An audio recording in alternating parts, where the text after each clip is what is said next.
think so, no.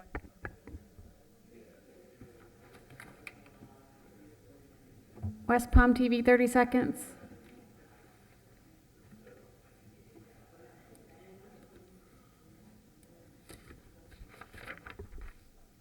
All right, good morning, everyone. I'm going to call to order the City of West Palm Beach Code Enforcement hearing. It is 9:07. It's May 7th. My name is Amity Barnard. I'm the Special Magistrate for this morning's hearing. If you're here for a code enforcement matter, you're in the right place. The first thing I'm going to do is swear everybody in, including city staff who's here to appear on any agenda items for today's hearing. So if you're here to testify on any cases, if you could stand if you're able and raise your right hands, I'll swear you all in at the same time. Raise your right hands for me, gentlemen in the back there. Thank you. Do you all swear or affirm to tell the truth, the whole truth, and nothing but the truth? Thank you. You may be seated. A little bit about process. When you hear your case called, city staff is going to come to the podium that's on my left, your right. You're going to come to the podium that's on my right or your left. The city will put on its case first. They'll show me any documents. Those documents will scroll on the screens behind me on both sides. They'll present any witnesses they have. Once the city's completed putting on its case, you'll have an opportunity to present any documents you have to me, cross-examine any witnesses that the city has put on. Once we're finished with that back and forth, I'll make a ruling, and you'll get an order that reflects that ruling in the mail. So keep in mind that all of your testimony this morning is given under oath. With that, I'll turn it to the city to call its first case. First case, Building Services, case number 73111 45th Street, CEBLD 241106665, number 73111 45th Street.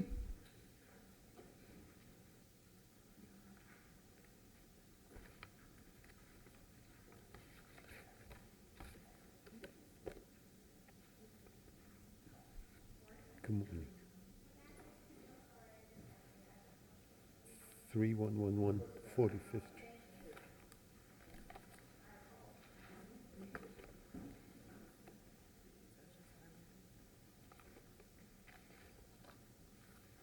Good morning. My name is Saul Yarmish, and I'm the building inspector for the city of West Palm Beach. The code case is CBLD 241106665, address 3111 45th Street, Suite 15. The violation I observed is a fence gate installed. I issued a violation and posted the stop work order on November 8th, 2024. The notice of violation was mailed via certified mail and regular mail on April 1st, 2025. It's posted at City Hall on April 3rd, 2025, was posted on the property on March 31st, 2025. The certified mail was delivered on April 5th, 2025.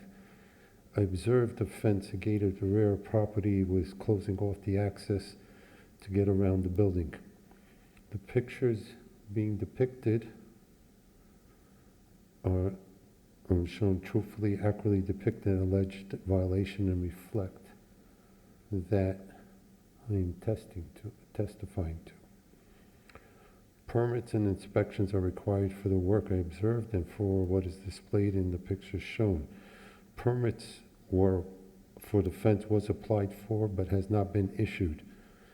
It was rejected and needed to be resubmitted.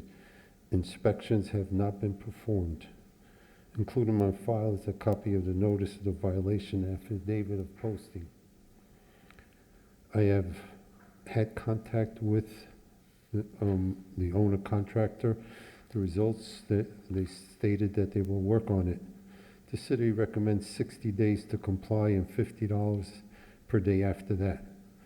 The time to bring the alleged violation into compliance is reasonable in amount of time. I'm submitting as evidence a copy of the case file, including all documents relied upon. Okay, great, thank you. You're welcome. Great, thank you. Have they applied for a permit? They applied for a fence permit, but it was not submitted. It was rejected. Okay, do we know why? I don't know why. Okay. And do you know how long would be the process to get the permit? Is 60 days a reasonable time, in your opinion? Yes. Nothing further at this time, Special Magistrate?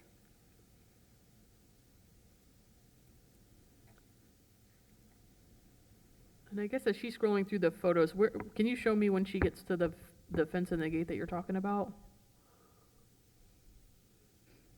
Here, this one, So is that chain link fence there? yes. Okay. And there's over there too, yes. And did I hear you say something about that's an access that has to be kept open? It's around the building, the property for the fire department that needs to be left opened. In the fire department, there are pictures that they posted. I see that's from the fire department.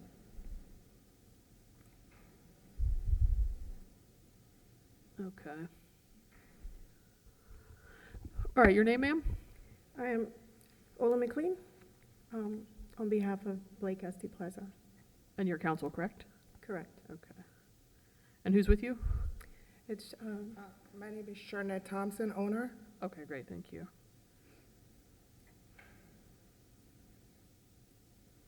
All right, so you've heard what the city is saying. Go ahead and tell me anything you'd like me to hear. First off,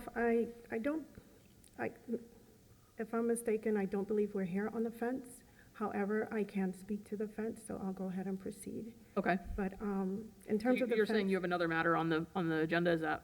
That's correct. Okay. All right, this one, yeah, keep this one strictly limited to the fence, if you could. With respect to the fence is a panel fence. It's a fence that's very mobile. You can move and go back and forth. Permits was submitted for it.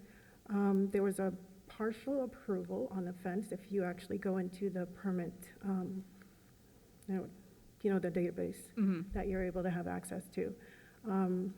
We were able to get, the reason why it wasn't fully approved is because we had to get 5 consents from the 5 utility departments. Okay. We were able to acquire 4, and the last one was FPU that we were waiting for, which we received on Monday.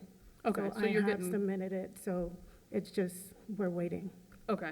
And so 60 days, that should be more than enough time for you to get through the process, would you agree? Correct. Okay. The documents that have been scrolling on the screen on both sides of me, the notice documents for today's hearing and the photographs, do you have any objection to those being entered into the case, into the record?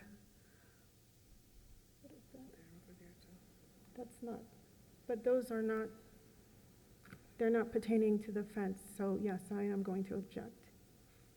All right, so you're objecting to the photo that was of the fire department notice, is that What correct? is that? Can you put that other notice that you had back on the? What is that?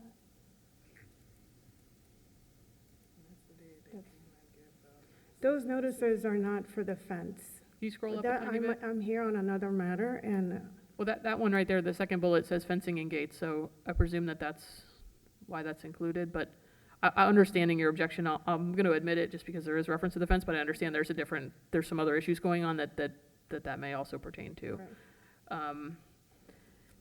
So 60 days should be more than enough time for you to get through the process. Just, I don't know if you've been in touch with city staff, but if something happens in the permit process that you're unable to get to the next step, make sure you communicate with the city staff so that you're moving toward that compliance goal, okay? Right, that was the last thing that they were waiting on. Okay, so you should be well through the process within those 60 days. Anything else you'd like me to hear? With respect to the fence, no? Okay, thank you. Anything else from the city? No. No, Special Magistrate, thanks. Thank you. In case CEBLD 24110665, I'll enter the city's evidentiary case files composite exhibit 1 over objection. I'll find based on the notice documents in the case file, which included affidavits of posting, that the city had good service for today's hearing. I'll find based on the photographs in the case file and the testimony of the building inspector that the respondent's in violation of sections 105.1 and 110.3 for the rolling fence and gate that was installed without the permits, noting that the permits have been applied for and that respondent is making progress towards compliance and getting that permit issued. Given the violation, I'll require respondents to comply with those code sections within 60 days, or a $50 a day fine will be assessed for each day that the violation continues thereafter. So again, keep in touch with the city if something happens that's outside of your control, okay? Yes, thank you. Thank you. Okay, number 8, same address, 3111 45th Street, CEBLD 24060594. My name is Sally Armish, and I'm a building inspector for the city of West Palm Beach. Code case CEBLD 24060594. Address to the violation is 3111 45th Street, Suite 15.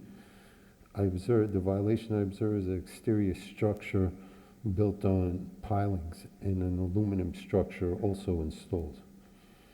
I issued a violation, posted stop work order on June 21st, 2024.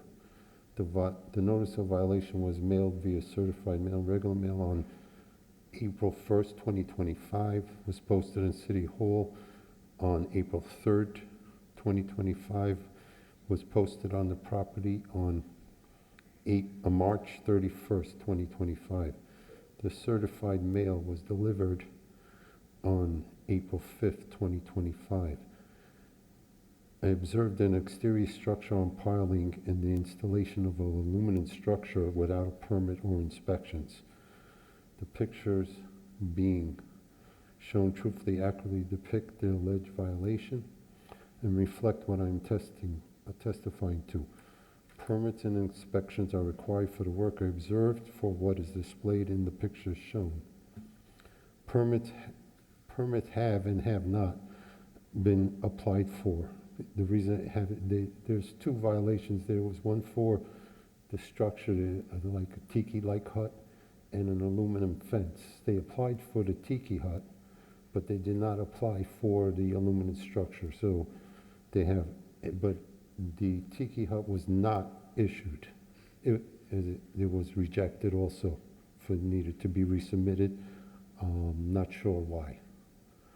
Inspections have not been performed, included in my files a note of violation and affidavit of posting. I have had contact with the owner, contractor.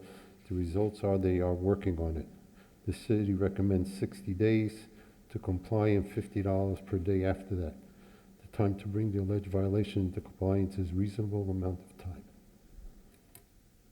Great, thank you. And so, just to clarify, the tiki hut-like structure, a permit was Applied for. for, but it was denied, and we do not know as to why at this time.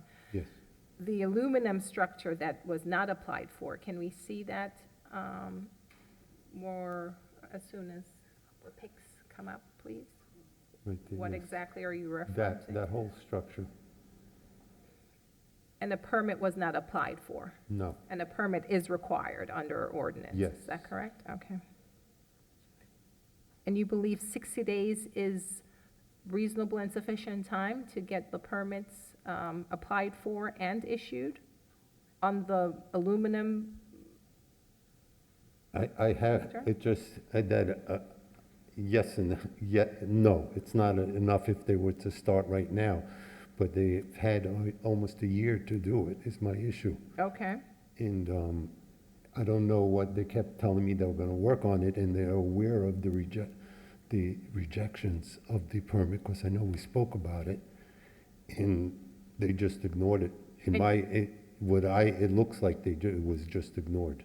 and you have been working with this property owner regarding this property for the past years? I've spoken to, I'm sorry, I don't know your name, but I've met her out there, and we spoke about it, and was told it was gonna be worked on, but I have not seen any progress. Okay, great. At this time, Special Magistrate, we're asking for the building officer's testimony, the photographs, and the case file to be admitted into evidence, barring any objection and any overruling of the, any objection. Thanks. Okay, thank you.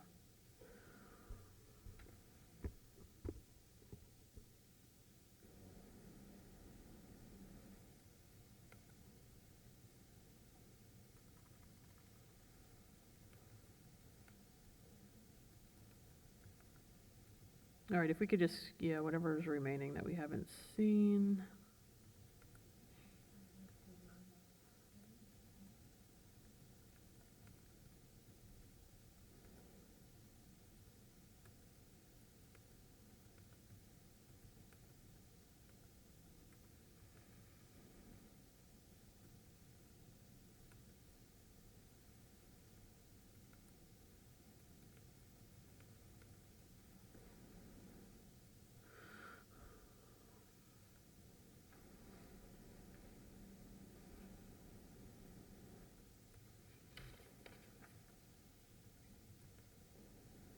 Okay.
Okay.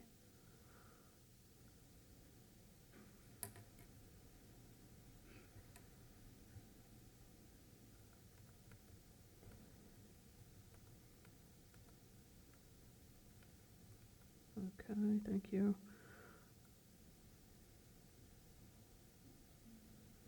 Lots of files in this one. Okay, thank you. Names again, just for the record? Ola McLean on behalf of Blake S.C. Plaza. Thank you. Your name, ma'am? Shanette Thompson, owner for property. Thank you. All right, so you've heard what the city is saying. I guess let's start with the easy part. Any objection to the documents that you've seen on the screen, the notice documents and the pictures being entered into the record? No. Okay. All right, go ahead.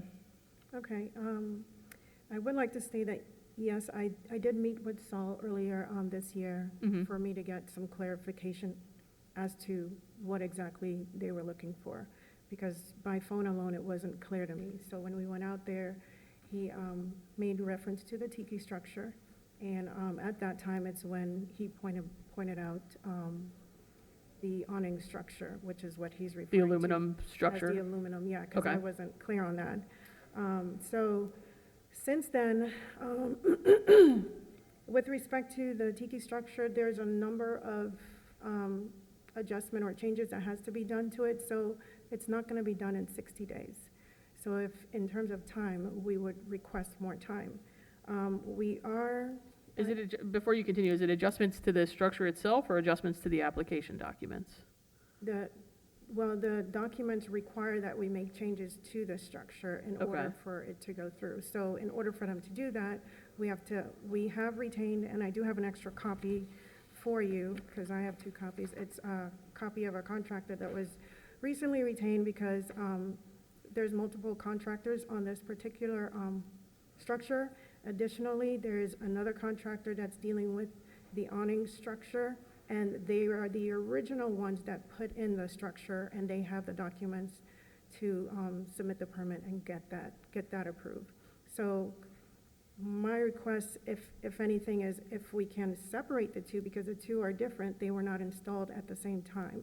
The aluminum structure is completely different from the tiki structure, and I think the aluminum structure requires its own submission, from my understanding of my conversations with Saul. Okay, two different permit applications, is what you're saying? Yeah. Is that the only document you have that you want entered? Yeah, this is a copy of the current contractor that's going to be working to get the structure code. All right, give it to Mr. Yarmouche, and then he'll show it to the city attorney, and then I'll take a look once I know if they have any objection. Thank you. The company that we got say that they were exempt because of the tiki, the Indian tribe.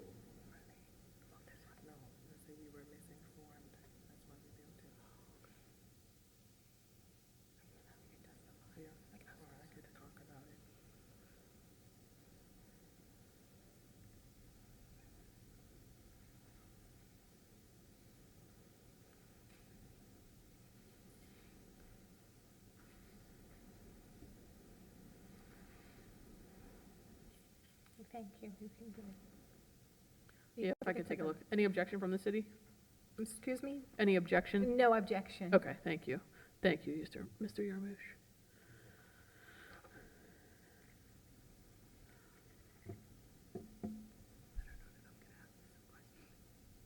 Or I could say, just explain.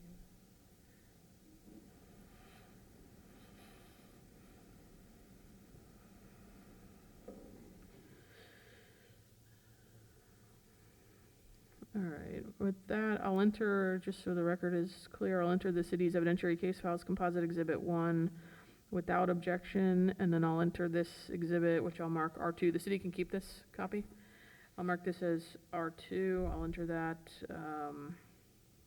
what appears to be a contractor proposal, which is respondent's exhibit R2. When was the tiki structure put up? Actually, I was gonna have her explain when and why it was put up. Okay. Initially, as the owner, I take full responsibility of the tiki hut.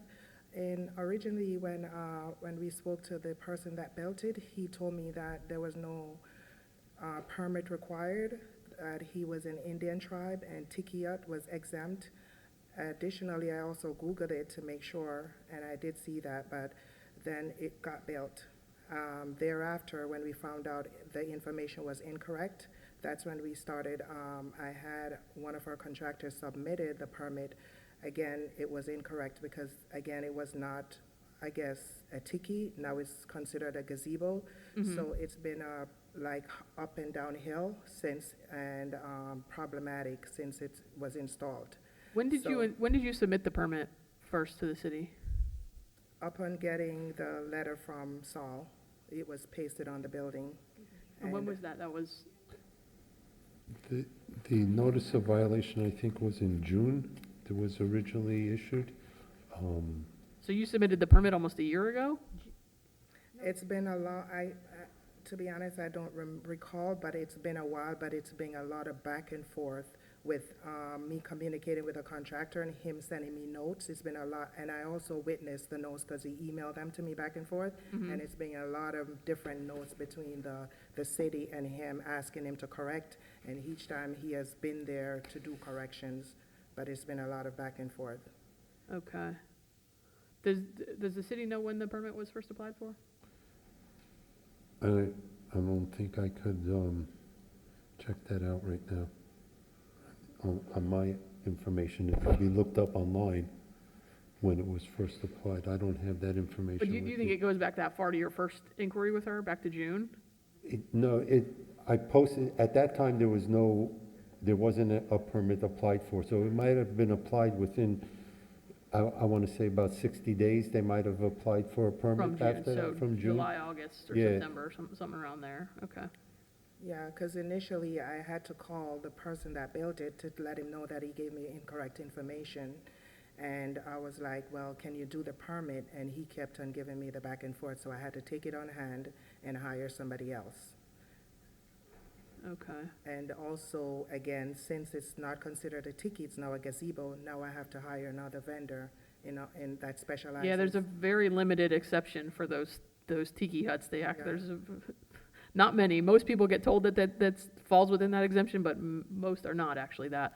How long has the aluminum structure been there? When did you have that installed? I would say the same time, about a year. And how come you're not getting permits, like for that, there's no question that would need a building permit, how come a permit wasn't obtained at that time? Just the fact that I have no knowledge that, it was the back portion and it wasn't like a real hard structure, Okay. which I take full responsibility. Where are you with getting that structure permitted? I have submitted the electrical and that, and then I found out that we need the mechanical, so the architect has been getting that drawing forward as we speak. So you have an architect already on board for that? Okay. My concern is that hurricane season is coming, and it's very, very problematic to install structures without building permits. There's a reason that the city's code, not only this city's, but every other city in Palm Beach County requires a building code, in the state for that matter. It's critical that you have these structures permitted and inspected to make sure that if a hurricane comes, they don't blow away and blow into your neighbor's building or into a person or whatever else. What concerns me is the length of time that this has been going on. So I know you're here asking for more time, but these are not, you can get a permit for a giant building faster than 60 days. These are just Says June 27th. smaller structures that should be able to get permitted relatively quickly. So I think 60 days is more than enough time, but you have to be diligent to move forward through the process. It concerns me that we're getting ready to start hurricane season and these will not be permitted by then. 60 days from now brings us to July, the beginning of July. There's no reason that your contractors can't get these permitted through the city system in 60 days. That seems like more than enough time for that to happen. Are you in relatively, consistent contact with your contractors? Or do Yes. weeks go by between when comments get sent back from the city and they get addressed? In the past, weeks have gone by, but now we've been communicating daily, Okay. all the different issues that's been going on. Okay. All right, anything else you'd like me to hear? Go ahead. I would like to say that since the city did issue a cease and desist, that structure has not been used, and it's not being used currently. I appreciate that comment. That doesn't change the fact that it could become a safety issue. So whether it's being used doesn't negate the fact that if a hurricane does come, it could become a safety issue. So if it wasn't installed properly, I'm not saying that it wasn't installed properly, but that's the point of having inspections on the structure to make sure that it was installed properly in accordance with the building code. But I appreciate that comment because I know that changes the business model for your client. Anything further from the city? Just the permit for the gazebo was applied for on June 27th. Of 2024, okay. Yes. And for the city, does this, is what was said earlier correct? They have to apply for a separate permit for the aluminum structure? It's two separate Two structures, separate yes, permits? Okay. yes, But it's just a standard building permit, nothing strange about it, nothing unique, standard Correct. building permit? correct. Okay. All right. With that, in case CEBLD 24060594, I've entered the record for both sides.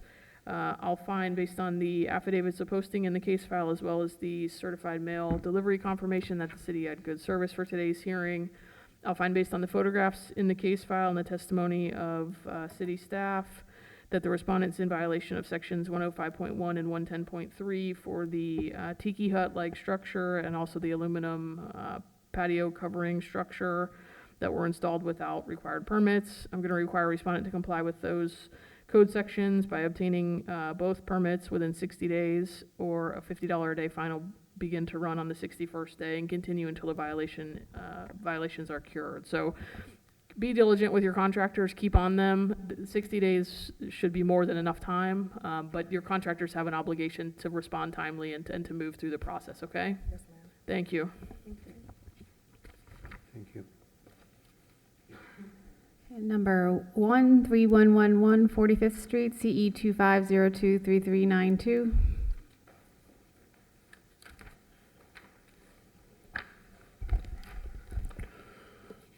Good morning, City of West Palm Beach Code Enforcement Officer Paul McFarland. The violations were originally observed on February 6th. The property at 3111 45th Street was cited for 94-402-B-.2-5 prohibited portable signage. Property was also cited for 94-446-2-C-3 tree abuse.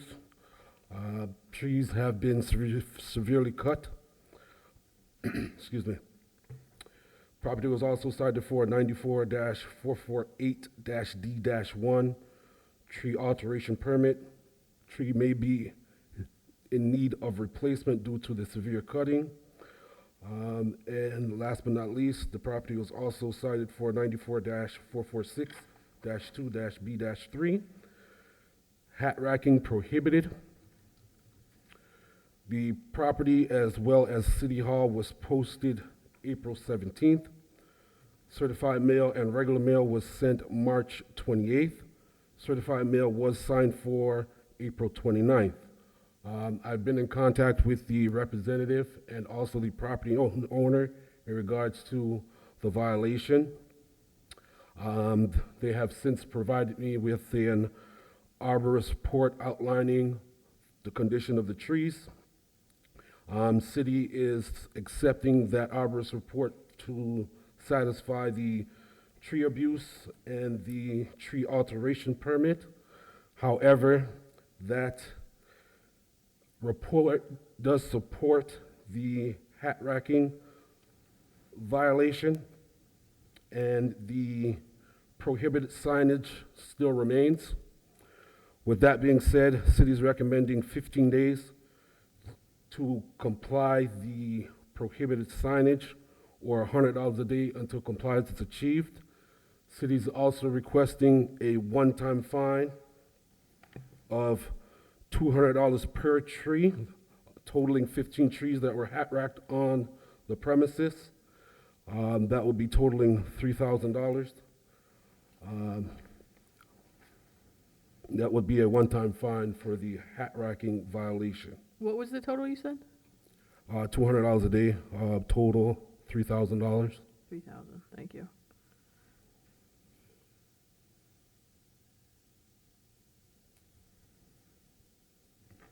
Anything further? Excuse me? Anything further you have to add? I think I covered everything. Oh, okay, great. Nothing further, Okay. Special Magistrate. We're asking for the photographs and the code enforcement officer's testimony, and the case file be admitted into evidence barring any objections. And Mr. McFarland, let me just ask you, so I understand, you said that the city is accepting the arborist report. The arborist report confirms that the trees were hat racked. Is that what you were indicating? Yes, Okay. And this is the report that you're that's the referencing? report there, yes. And this was provided by the respondent? Yes. Can you scroll down, please? Yeah, perfect. I need to read that part.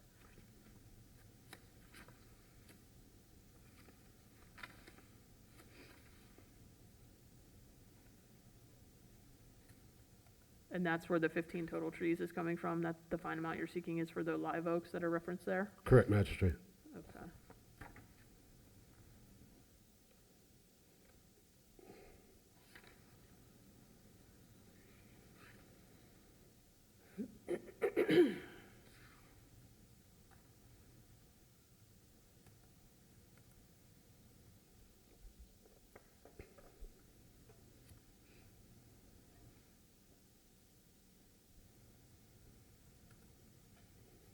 Okay, thank you.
We reached our maximum number of tabs, huh?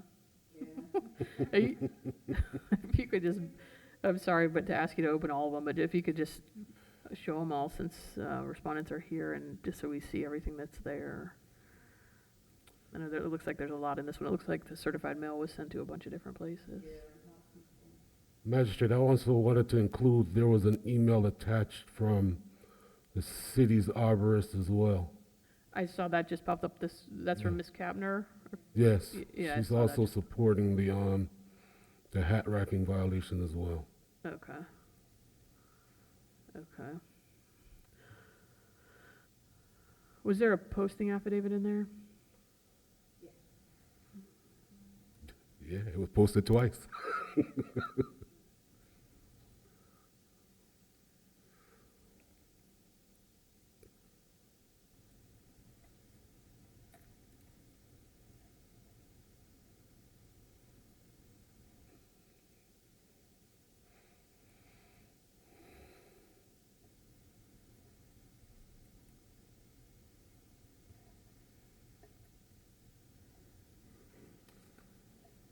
More pictures, okay. I don't think I saw the affidavit, if you could find that one for me.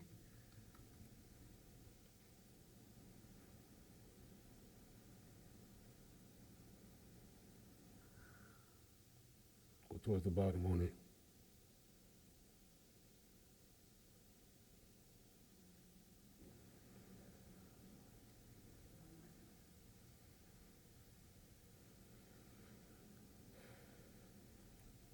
There we go. There you go. Okay.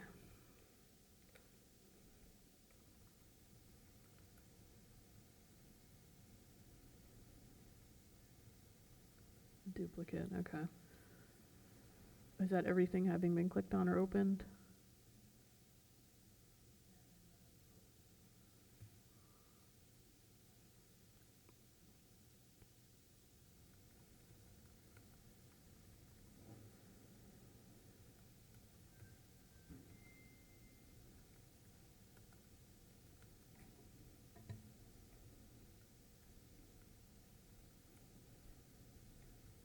Okay. All right, names again for the record? Ola McLean on behalf of Blake SD Plaza. Shernette Thompson, owner. Thank you. All right, you've heard what the city has said. Looks like, Ms. McLean, you've been involved in this one given the email correspondence, so I'm sure you have something to tell me. I guess let's start with the documents first. Any objection to the city's case file being entered into the record? No, I did have a question about the email that was sent by me. Can you tell me which email that was, what date that was on there? I couldn't see it really good. Yeah, if you could open, I think it was the last file. Yeah, that zoning email. Is that the one you're talking about? Yes. Okay.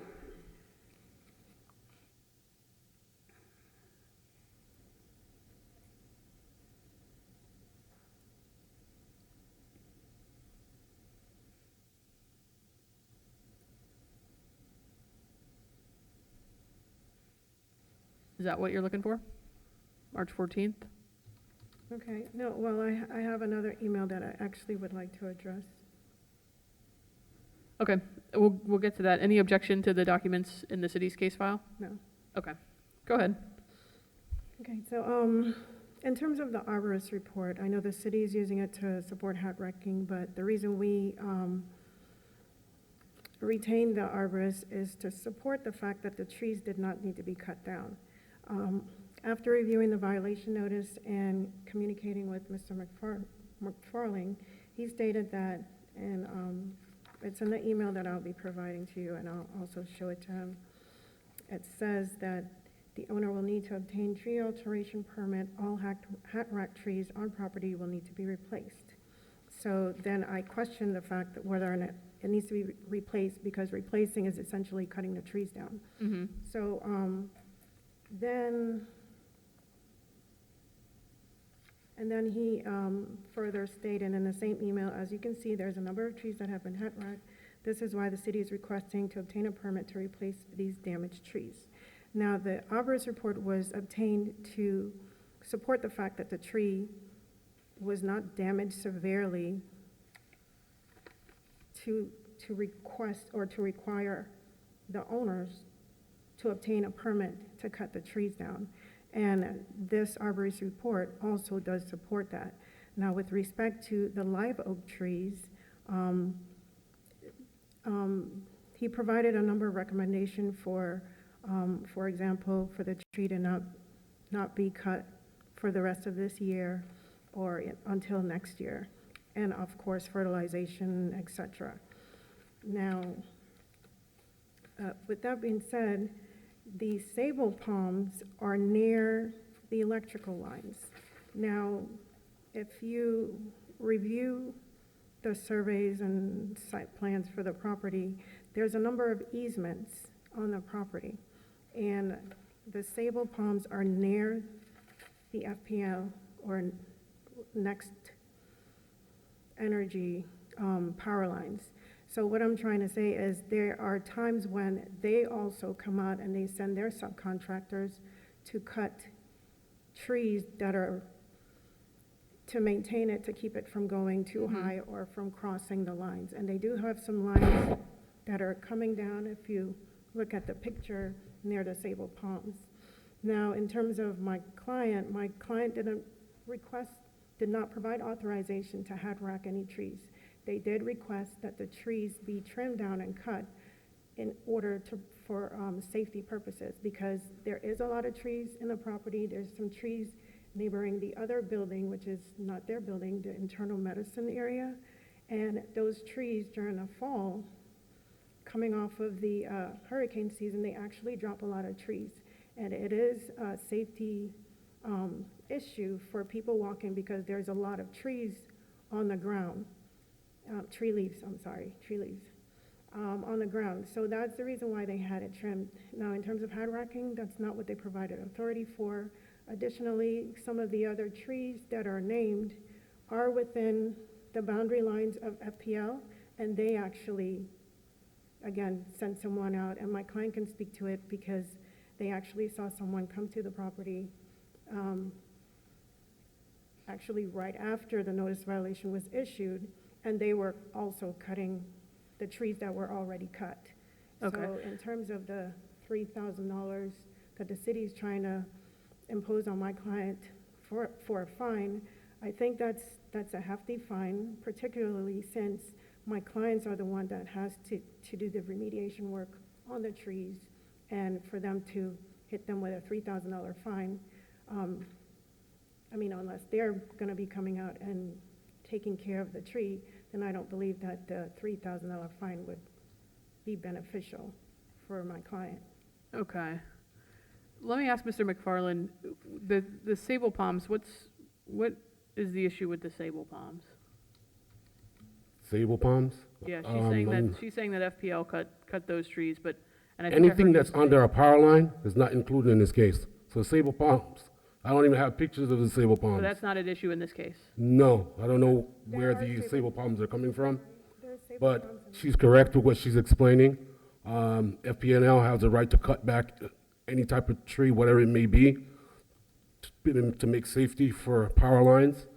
We would never go after something like that. As you can see in my photos, these are oaks that have been hat racked. Okay.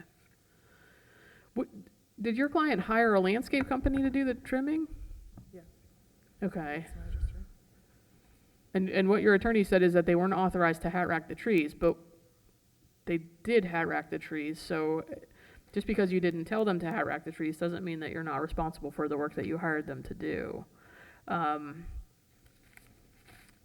think the good news for you is that your arborist has said that the trees don't have to be removed and will come back if you do the appropriate maintenance to them.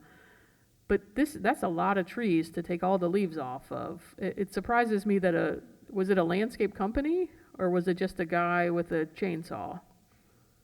It's a landscape company, Okay. I believe. It surprises me that somebody would cut that many trees to that level. That when you drive around, you don't see trees cut like that. There's a big difference between appropriately pruning a tree and cutting off every single branch with every single leaf. Yeah.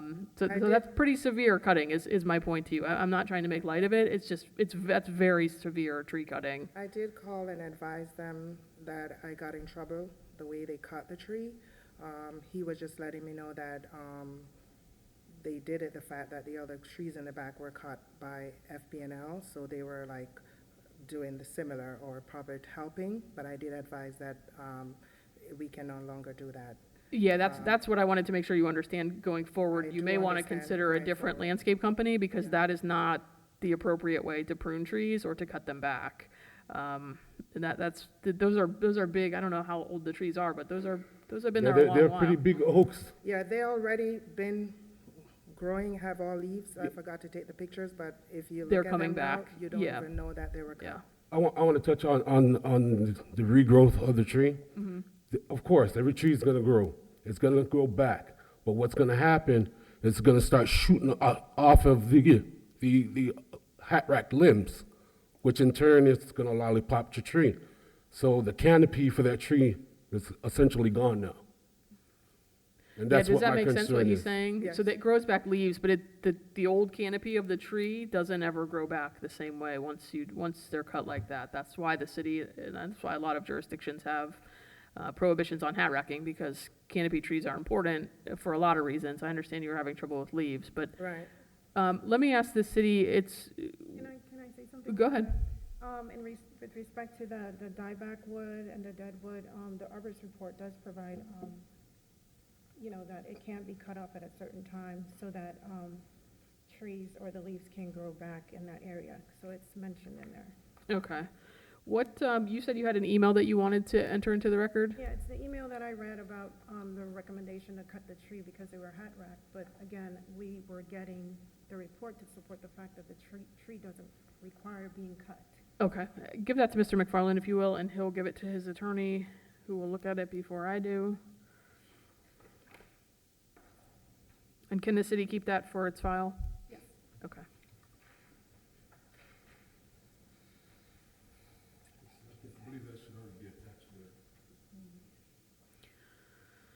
And while she's looking at that, Mr. McFarland, what's the sign issue?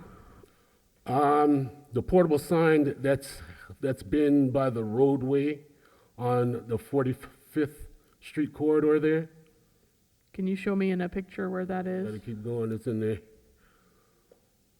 I believe it's one of her tenants that's putting that signage out there. I've spoke to them several times, and they continue to do it.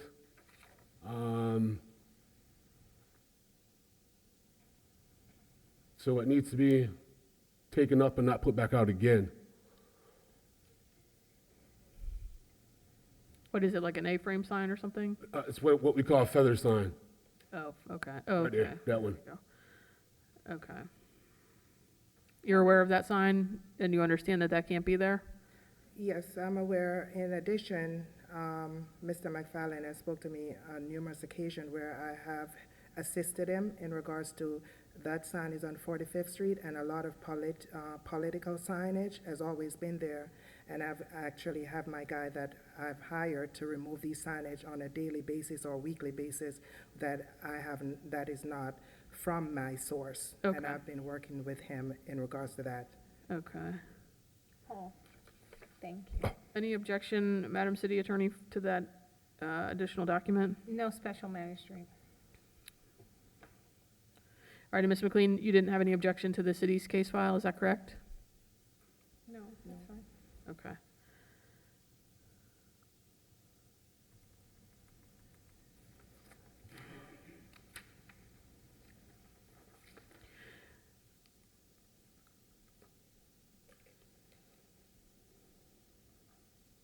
Okay.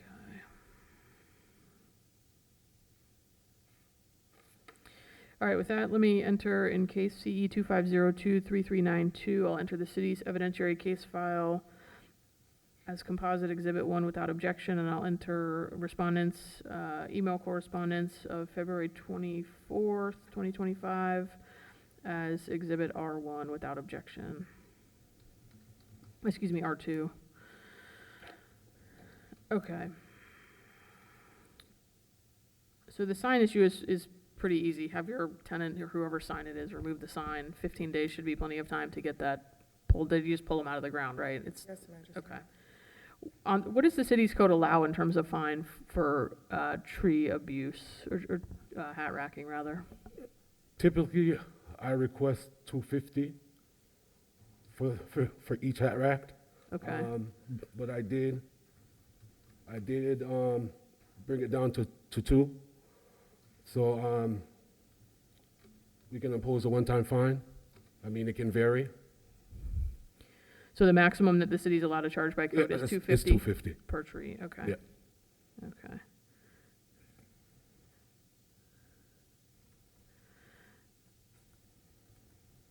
All right.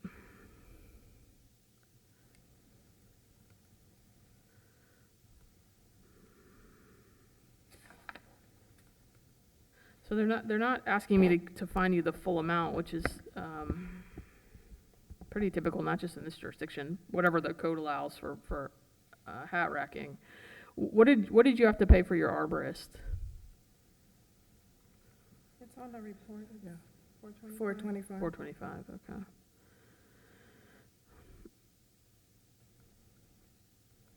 All right, I'm inclined to go with the city's recommendation. Again, you know, there's a reason for these codes that are trying to preserve tree canopies within the city, and there's a reason for that. I don't know how many other trees you have on the site, if 15 was every single tree you had, or if there are more that you didn't trim. But even the fine is far less than what you would have to pay to replace the trees. If you were forced to go through the process and actually replace the trees, you would be looking at probably 3 or 4 times the fine amount to replace those type of trees at the height that they were. So I don't think that the fine that they're asking me to impose on you is an unreasonable amount, given the behavior that was done. I think you did the right thing by getting an arborist to look at them so that you could save yourself the expense of having to replace all the trees. But this is a serious violation, so I am going to go with the city's recommendation and assess the $200 per tree fine. I'm going to give you the 15 days on the sign. I think that's more than enough time. My hope is that you will relay back to your contractor, and I don't know if there's a mechanism that you can recover your costs, your fine costs against your contractor for doing the wrong thing and not behaving in a way that a professional tree trimming company should behave. But I'll let that be something that your attorney looks into. Anything else you'd like me to hear? What about the sable palms? I don't believe the report speaks to the sable palm as being hat rack. The city is telling me that the sable palms are not at issue in this case, right? Anything under a power line is not an issue. But it's not included in your calculation? Yeah, there's nothing No, in that was my just for the report 15 about a oak sable trees. palm. Right, Mr. McFarland, the 15 trees were the oak trees. Yes, ma'am. Okay, so they're not asking me to fine you for any of the sable palms. That's not part of the request. Anything else? All right, anything else from the city? No, ma'am. All right, in case 25023392, I've entered the respective records for both sides. I'll find based on the affidavits of posting and the signed certified mails in the case file that the city had good service for today's hearing. I'll find based on the testimony of the code enforcement officer as well as the photographs in the case file that the respondent's in violation of section 94402B25. And the tree abuse and tree alterations totally come off, right? Yes, ma'am. All right, and 94446-2B3 for the hat racking. I'll require respondents for the prohibited portable signage to comply with that section within 15 days, or a $100 a day fine will be assessed for each day that the violation continues. For the hat racking, I will find that the respondents, the photographs clearly show that the trees were hat racked. That was confirmed by the respondent's arborist. I'll assess a one-time fine in the amount of $200 per tree for each of the 15 oak trees that were hat racked for a total amount of $3,000, okay? Thank you. Thank you. Thank you both. Next case number 2708 59th Street, CE 25013241.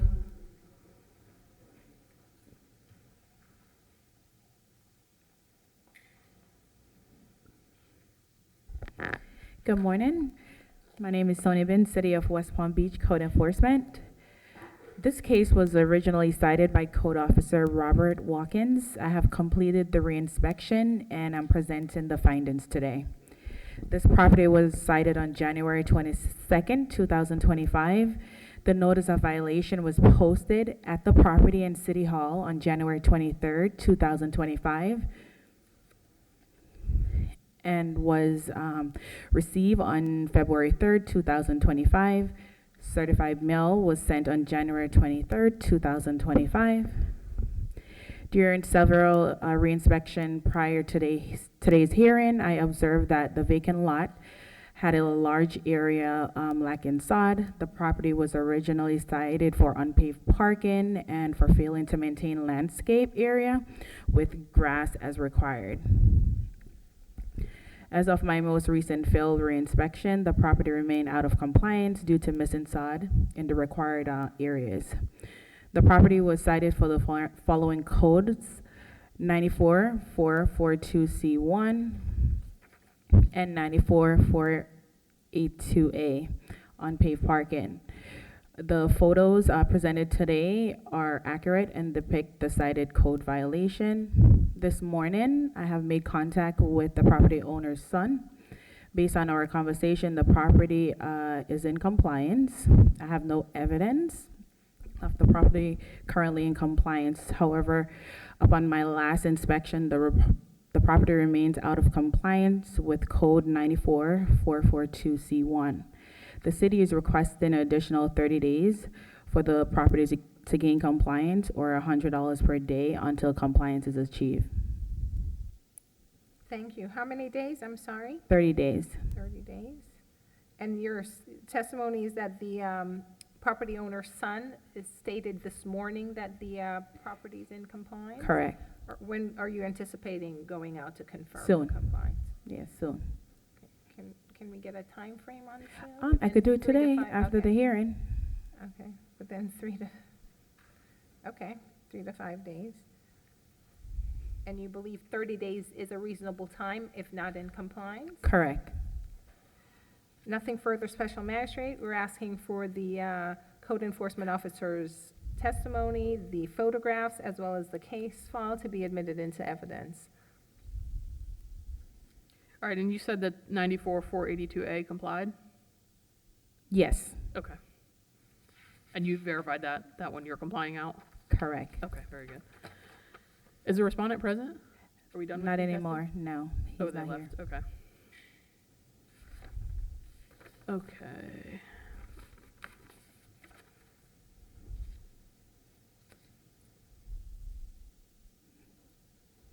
All right.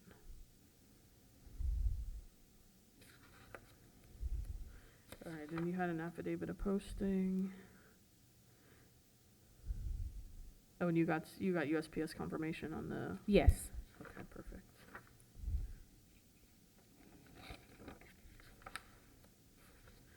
All right, anything further? No. All right, in case CE 25013241, for the record, the respondent is not present. I'll enter the city's evidentiary case files composite exhibit 1 without objection.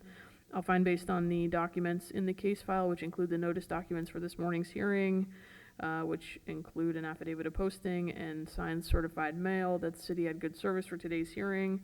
I'll find based on the photographs in the case file, as well as the testimony of the code enforcement officer, that the respondent's in violation of section 94-442C1, and I'll require respondent to comply with that section within 30 days, or a $100 a day fine will be assessed for each day that the violation continues thereafter.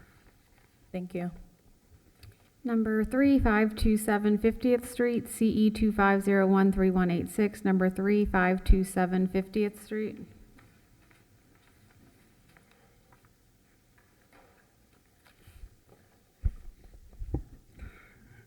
Good morning, Jesus Manila, City of West Palm Beach, Code Enforcement Officer. This case was originally cited by Mr. Robert Watkins. I then took over the case.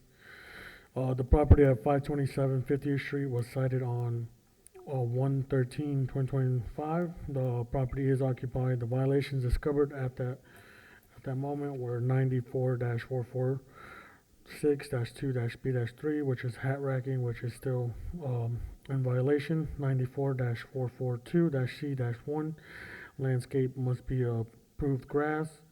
74-4-C-5, that's dead vegetation. 74-34-A-1-H, trash can in public view.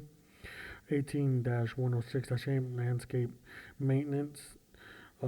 Certified and regular mail were sent on January 14, 2025. The notice of violation was posted at the property in City Hall on January 14, 2025.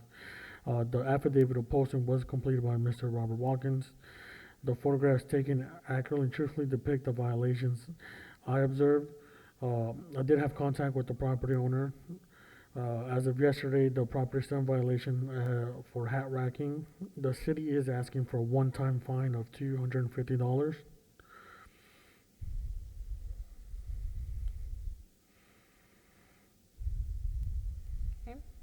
Anything further? No. At this time, Special Magistrate, we're asking for the code enforcement officer's testimony, the photographs, as well as the case file being admitted as evidence, barring any objections. Just one quick question. Were you able to speak with the property owner? Yes. And is there any objection to the $250 at this point? To your knowledge? To your knowledge? To my knowledge, no. Okay, all right. Thank you. Nothing further, Special Magistrate. Thank you.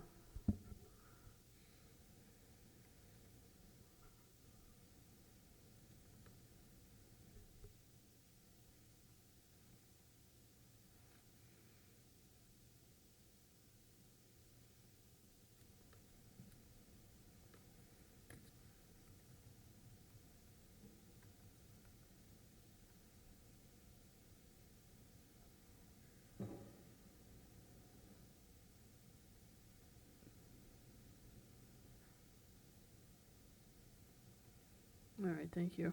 Your name, sir? Good morning, Jose Avidas, owner. And your relation, oh, you're the property owner, I'm sorry, I was looking at the wrong one. All right, so you've heard what the city is saying. Let's start with the easy part. The documents that have been scrolling on the screen, do you have any objection to those documents being entered? No, I do not. Okay. And you see, it looks like you complied everything except for the hat rack tree. Did you Correct. cut the tree down? I hired You hired someone to cut it down? someone to do that, yes. Okay.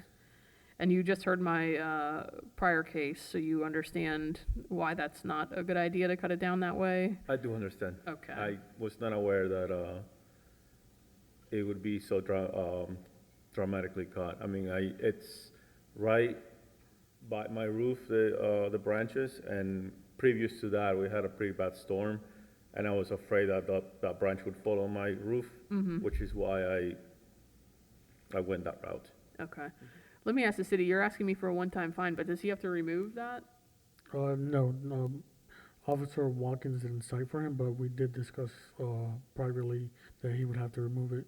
He does have to remove it. Yes, but he wasn't cited for it, so. He wasn't, okay, so that's separate. That's This is separate. just for the hat racking, but you It's understand that's just gotta that. come out? Okay. All right, so they're asking me, you heard what I told the prior respondents, they're asking me, you only have one tree, so a $250 fine seems equitable here. These are serious violations, so going forward, and if you have any questions, call code enforcement. They have a big staff here. If you have any questions about what can and cannot be cut, they can explain to you so that you can make sure your contractor doesn't do it again, your landscape contractor. But the city does, and that's an even bigger tree than the last case, but those are big old trees. I understand your concern about it being close to your house, but there are ways to do that without totally killing the tree and taking the entire top off. Anything else you'd like me to hear? No, I assume responsibility for it. I was not aware of the excessive trimming that would cause. Now I do know. Yeah, just going forward, it's a unfortunate lesson, but now you know. So you, with all due respect, hopefully I won't see you here again for the same thing. I hope not. Very well. All right, in case CE 2501-3186, I'll enter the city's evidentiary case file without objection. I'll find based on the notice documents in the case file, which include an affidavit of posting and a signed certified mail, that the city had good service for today's hearing. I'll find based on the photographs in the case file and the testimony of the code enforcement officer that the respondent's in violation of section 94-446-2B3 for the hat racking, and I'll assess a one-time fine in the amount of $250 for that one tree. Best of luck to you, sir. Thank you. Thank you. Thank you. Number 4, 521 South Mangonia Circle, CE 25013256. Number 4, 521 South Mangonia Circle. Good morning, Code Officer KT Weaver with the City of West Palm Beach. This case was originally written by a code officer that is no longer employed by the city, and it was assigned to me.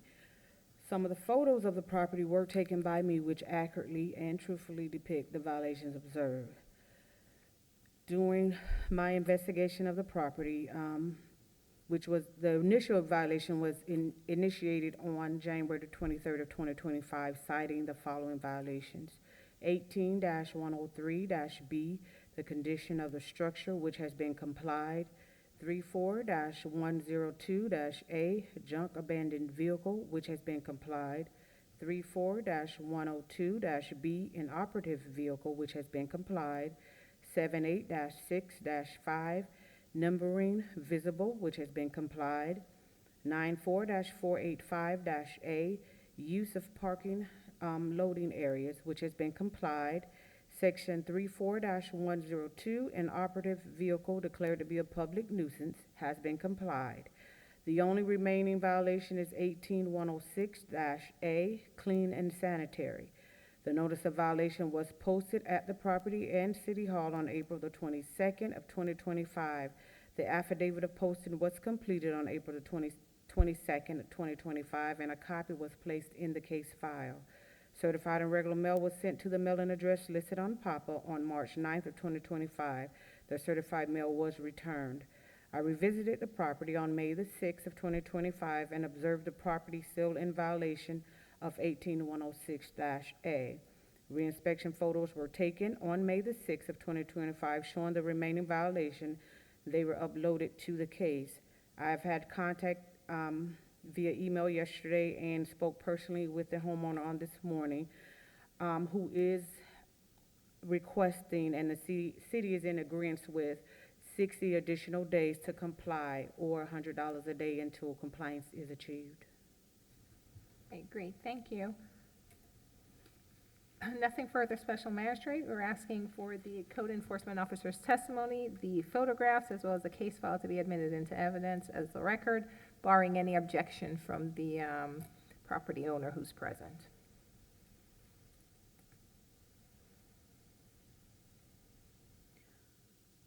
All right, thank you.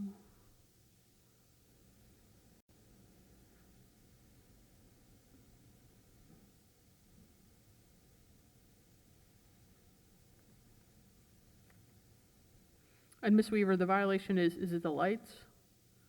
No, it's the clean and sanitary, the pressure washing. Oh, the exterior of the house? On the sidewalks, if you go to the photo, you'll see the sidewalks and driveways. That just needs to be pressure washed. Everything else, yes, everything else has been complied. Okay, so in this photo, it's the... Yes, the sidewalks and the bottom portion of the... And the bottom of the driveway? Yes, Okay. Okay, your name, ma'am? Althea Armstrong, good morning. Good morning. And your relation to Sarah? It's Sophia, not Sarah, Sophia Armstrong, and we're co-owners of the home. Okay, you I own don't the know home. who Sarah is, and we haven't lived on the address, I guess, where the certified was returned, which is Hidden Hills, since 2015, so I don't know why that's still on record. Yeah, so that, if you're not getting that address, you want to contact the property appraiser's office and the tax collector's office, because they're required to, by law, to send you... Whatever is listed Yeah, there. whatever's listed there. So if there's an old address listed there, you might want to get that fixed, because that's where all your legal mail is going to go. That would explain a lot, thank you. So you heard what they're saying. They told me that you're in agreement that you can get this done within 60 days. Is that right? Yes. Okay. Yes, ma'am. Any objection to the documents that you've seen on the screen? No, Okay, it looks like you've done almost everything. You just have one more step, and... yes. Okay. Anything else you'd like me to hear? No, ma'am. Okay. Anything else from the city? No, ma'am.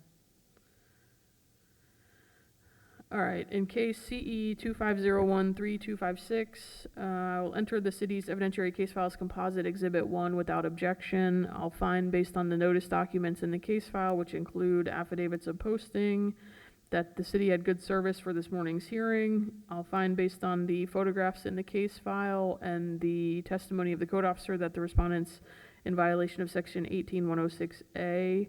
I'll require a respondent to comply with that section within 60 days, or a fine of $100 per day will begin on the 61st day and continue until the violation is complied. So keep in touch. It sounds like you've been in touch with the city. If anything Yes, I happens have. that's outside of your control that you can't comply, just make sure you keep in touch with her, okay? Will do. Okay, best of luck to you, ma'am. Thank you so much. Have a Thank great you. one.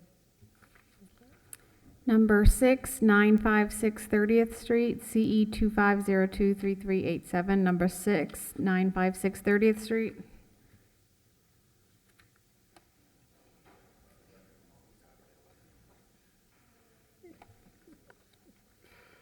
All right, number 5, number 6. And good morning, Donald Lattimore, City of West Palm Beach Code Enforcement Officer. While on patrol, I saw trash, debris, and outdoor storage at property 956 30th Street.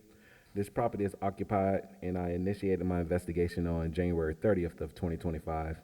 There I observed the following violations: 18106A, 94442C1, 9471C, and this is a repeat violation, and the repeat violation case number is CE 240-72241, and I have included photos from that repeat violation case in this case file. I revisited the property on April 21st, 2025, as well as May 5th of 2025, and observed the property not to be in compliance with the following code section: 94442C1. The landscape is missing side, primarily it's the front parkway area now. And 9471C, outdoor storage. And the repeat violation is still attached to the case 26-35-B. The city issued a notice of violation to the property owner, which identified the violations, my contact information, and notice of this hearing date. That notice of violation was noticed by certified and regular mail on February 10th of 2025 by the city's clerk, and I posted the notice of violation at the property in City Hall on April 21st, 2025. And I also hand-delivered the notice of violation to Julio Rodriguez, who is currently present here with his mother, on April 25th, 2025. I completed an affidavit of posting on April 21st, 2025, and it is in the case file. I took the photos at the initial investigation and when I revisited the property. The photographs show that the violations still exist on the property, and these photographs accurately and truthfully depict the violations I observed during my investigation. The property owner, Ms. Sabrina Rodriguez, she is present along with her son, Julio Rodriguez. And during the meeting with Julio on the 25th, I explained all the violations, how to comply them, and to get them taken care of, which he immediately went to work, assisting me with bringing his property as close to compliance as possible, but also... I'm sorry to interrupt you. When did you meet with him? On the 25th of what month? Apologies. April 25th, 2025. Okay, A lot of thank two you. Go fives. ahead. You're welcome. And he did also explain to me a little background as far as what's going on with some medical conditions that his mother is facing, but he worked with me to get this house, bring this home up to compliance. So with that being said, the city is requesting 30 days to comply the remaining violations, which includes 94442C1. That is the landscape missing side, primarily the parkway area. They just ran out of side to finish up the project. And also 9471C, that is the outdoor storage. Along the driveway in particular, there are some items that need to be removed, and they are already in progress to remove them. For example, the tires, and just to keep the driveway area clean. And for the repeat violation, the city is requesting a one-time fine of $250. However, the owner is requesting to reduce that down, possibly to $150 for the record. Nothing else from me. Thank you. Any position from the city regarding the reduction to $150? Do we object, or are we agreeing? With the one-time fine, I agree, because I understand what was taking place. As soon as I was able to explain the violations, Julio immediately started to assist with addressing them. And in addition to that, the family is rallying behind helping with maintaining the property on behalf of their mother. So I look forward to continue to work with him. I have no objections to reducing it. Awesome, excellent. Thank you so much. Nothing further, Special Magistrate. We're asking for the code enforcement officer's testimony, the case file, as well as the photographs depicting the violations to be admitted into the record as evidence, please. All right, thank you. Good morning, sir. Your name? Julio Rodriguez. Okay, and you're the son? Yes, ma'am. Okay. So you've heard what the city is saying. What they're telling me is that you've stepped in and you're helping get everything into compliance. Is that right? Yeah. As of my mom's been out of a job since she's been in the hospital. She's going to be cleared the moment she's able to go back, or the moment she's healthy, she can go back to work. Mm-hmm. So, but for now, it's only me and my older brother that are running the house as the moment. Okay. Are you living at the house? Yeah. Okay. All right, so the city, I just want you to understand that the city is being very lenient with you on this one. So going forward, and I'm happy to grant them what they've asked me to give you, which is just a one-time fine. But I just want to make sure that you understand that what they could be asking me for is a fine amount that starts running the date that the code enforcement officer first observed the violation for the repeat, which was back in, February, I think he said. So they could be asking me for a significant fine. So just so you understand going forward, because the property has been found in violation, if the violations occur again and they're back in repeat violation, they don't have to give you time to cure the violations. They'll just ask me to start a fine running from the first day that they see the violation. So once you get it cleaned up all the way, keep it cleaned up, because the risk of them start asking me to fine you immediately is pretty high on a repeat case, okay? Yes, ma'am. Okay. Anything else you'd like me to hear? No, I think that's about it. Okay. Do you have any objection to the documents that have been scrolling on the screen? Okay. Anything further from the city? No, Special Magistrate. Thank you. All right, in case CE 25023387, I'm going to enter the city's evidentiary case file as Composite Exhibit 1 without objection.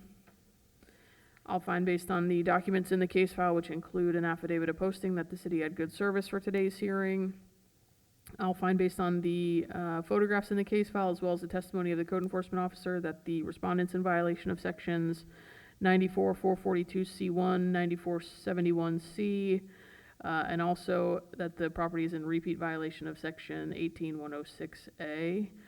For code sections 94-442C1 and 94-71C, I'll require a respondent to comply within 30 days, or what was the fine amount on that, code officer? $100 per day.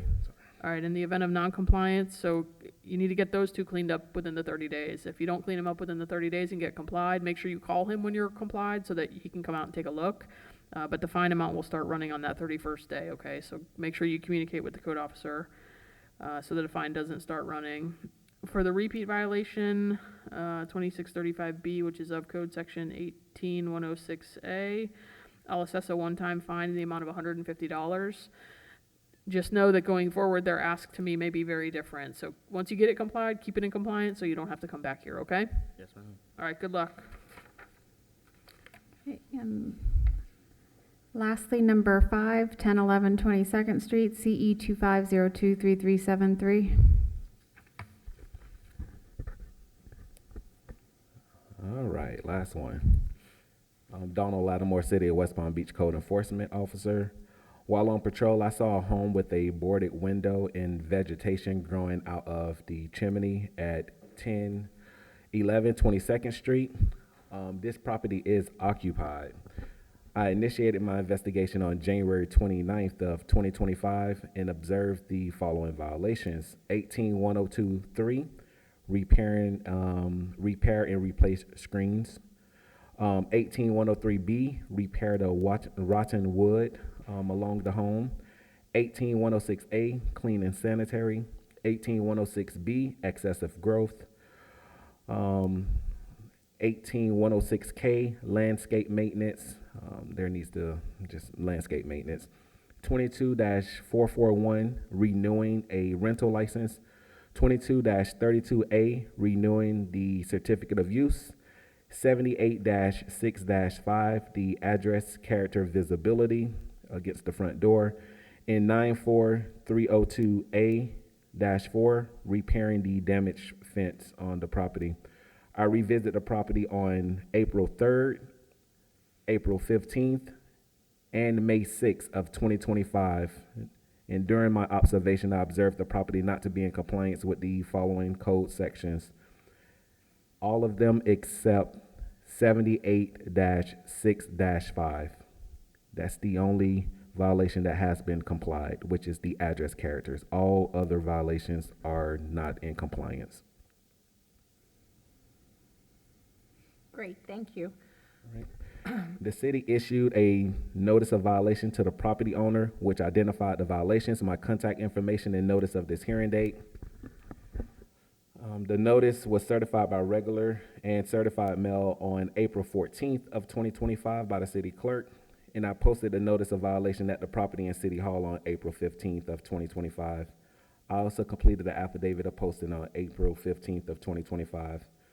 I took the photos at the initial investigation, and when I revisited the property, these photographs accurately and truthfully depict the violations I observed during my investigation.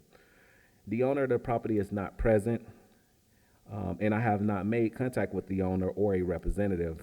I have made contact with the tenant that lives in the home, Mr. James, on April 15th, and per Mr. James, the owner plan is to demolish the structure, but he is unsure when the process will begin. The city is requesting 10 days to comply code sections 22-441 and 22-32A. That's the renewal of the rental license and certificate of use. If no compliance, a daily fine of $100 per day. For violations, for all other violations, the city is requesting 30 days to comply, and if no compliance, a daily fine of $250 per day. Thank you. $250? $250 per day. And you spoke with the property owner? No contact with the property owner or a representative for the property. Okay. Only the tenant. Oh, the tenant. I was like, I thought you spoke with someone. Okay, the tenant. And to your knowledge, did the tenant represent that the property owner is aware of these violations? He did not. Okay. Nothing further, Special Magistrate. We're asking for the code enforcement officer's testimony, the photographs taken, as well as the case file to be admitted into evidence at this time.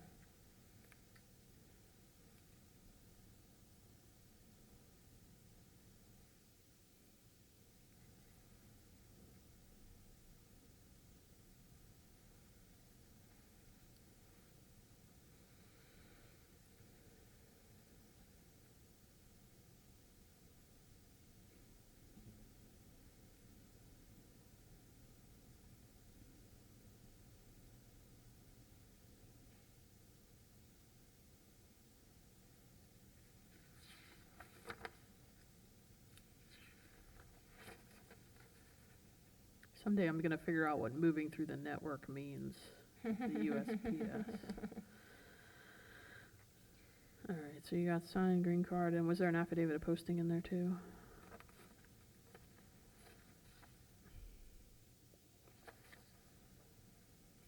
There it is.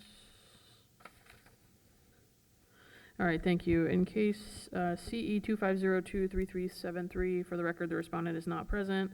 I'll enter the city's evidentiary case files composite exhibit 1 without objection. I'll find based on the notice documents in the case file, which include an affidavit of posting and a signed certified mail, that the city had good service for today's hearing.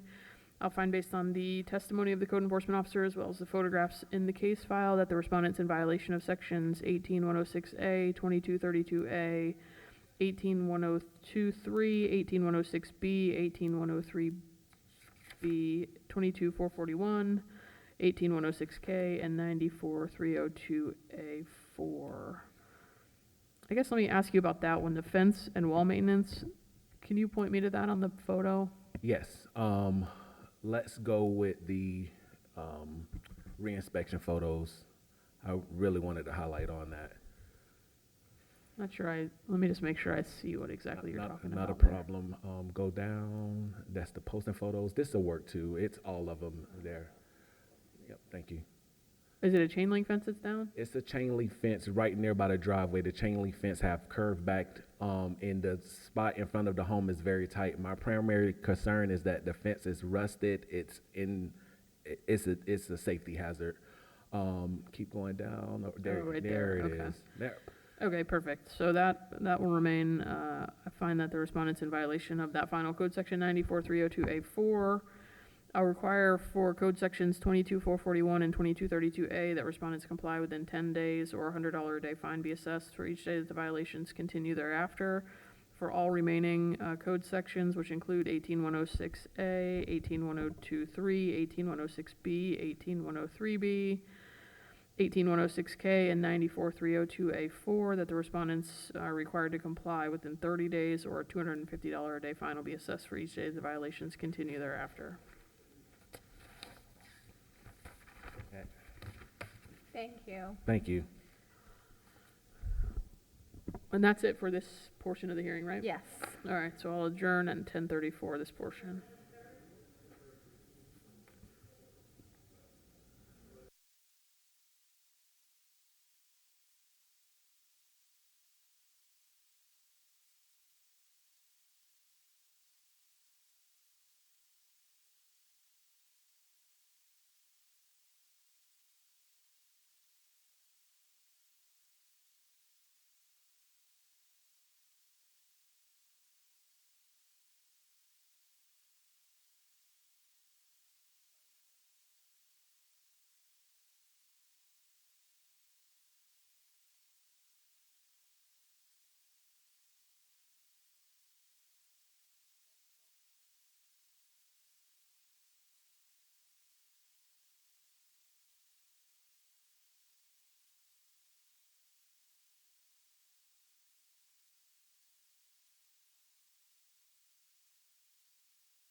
You need to give your warning for the TV folks.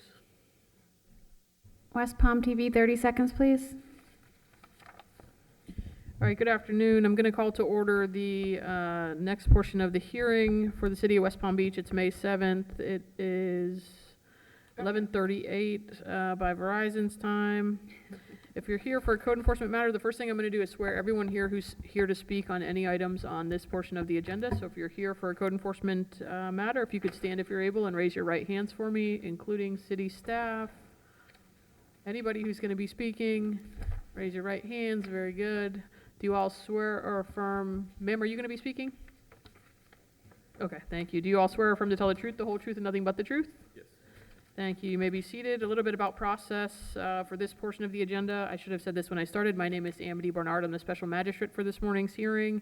When you hear your case called, city staff is here to my left at the podium. You'll come to the podium that's here on my right. The city will present a few documents to me, typically in these reduction matters.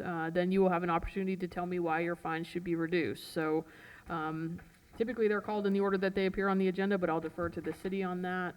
So with that, when you hear your case, come to the podium and we'll get started with that. I'll turn it to the city to call its first case. First case number 10, 5400 East Avenue, CE 200600189, number 10, 5400 East Avenue.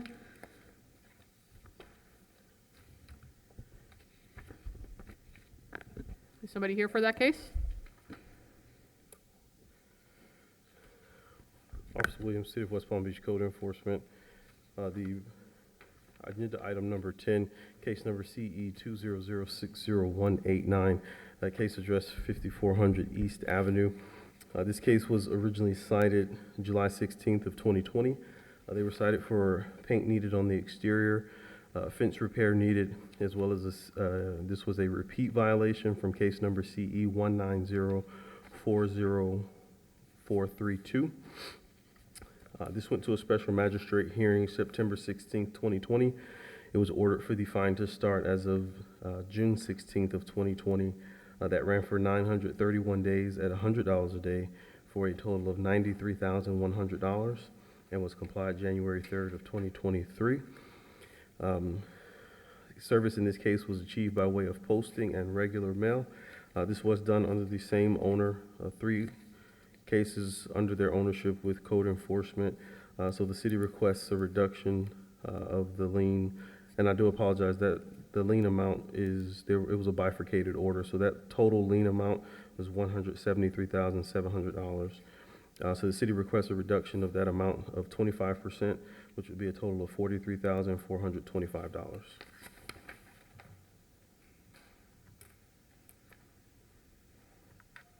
Thank you. Your name for the record? Hi, my name is Sarah Thompson. I'm here on behalf of the property owner. We also have the property owner here. I am Carl Mittermeier. Okay, so you've heard what the city is saying. What's your response? Yes, so I'm sure you've had a chance to review our packet, but I'll give you a little summary of the timeline of the events. And just so you're clear, I don't have anything before me, Oh. so if you have something, go ahead and run through whatever it was. Okay. I don't have anything, I didn't receive anything prior to the Okay. hearing, nor do I, but go ahead and just explain to me what's going on. Awesome, great. Thank you. So prior to my client purchasing the property, the prior owner took steps to board up and secure both the building and the perimeter of the property. Okay. So these actions are what caused the violations to occur. So the exterior paint and the perimeter fencing. So it was soon after the prior owner took these actions that my client purchased the property. And then a few months after that is when the violations were actually issued. Okay. So because my property owner is an out-of-state property owner, they utilized their property management company at that time to take care of and resolve these violations, which the property management company thought they had done. So it wasn't until 2 years later in 2022, when my client was going through the process of refinancing the property, that they rediscovered that these actually were never resolved and they were still outstanding, the violations. So it was at that time that my client decided to not only cure these violations, but go above and beyond and do more improvements to both the interior and the exterior of the building. Okay. But because of the significance of these improvements, it ended up actually triggering a FEMA floodplain elevation requirement under the Florida Building Code. So in order to resolve this floodplain elevation issue, it ultimately ended up requiring a change amendment to the FEMA map, which is, it's a little bit above my pay grade, but apparently it is a significant process. It's a complicated process, and it's a time-consuming process. So it really truly caused significant delays, and they were not able to make any improvements to the property until this FEMA issue was resolved. So once the FEMA issue and the FEMA map was resolved, my client worked with the city, and in 21 days, 3 weeks, they were able to cure these violations once they were actually able to take the steps to do so. When was that time frame? Do you have a better idea of when that was? I think 2023? Let's see. The property was acquired in 2020, right before COVID. Okay. And Oh, then- here it is, right there, maybe a 2023 timeframe on your letter. Correct. I believe all of this was occurring during 2023. And then the process to actually apply for the lien reduction took time. There were open permits that needed to be closed out, and we ultimately hired an outside consultant that works well with the city. And those were closed out, I believe, a month or two ago, 3. Yes, everything's been Yeah. closed out. What is this building? Is it a single family or is it a multifamily? It's actually a rehab facility. It's part of a 6-building complex. Okay. This is the last of the 6 buildings. It's going to be used for outpatient care once. Oh, so it's a commercial property essentially? Commercial property. Okay. Okay. So and the city's indicated to me that you had 3 cases. Were those under the current owner or the prior owner?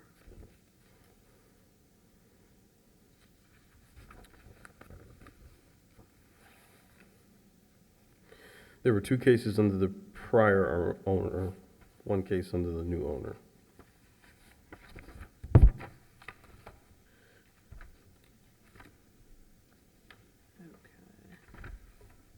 So the city is telling me that they're amenable to reducing the fine,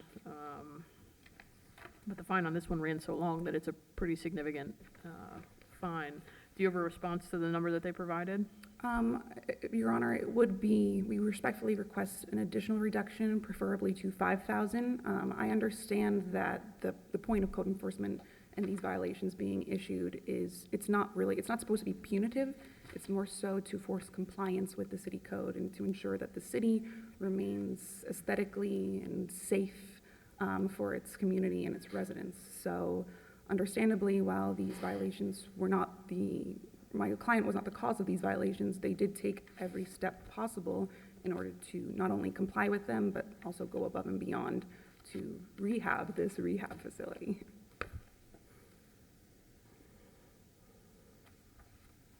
Okay. And let me ask one more question to the code officer. The repeat violation, were they the original violator that caused the repeat?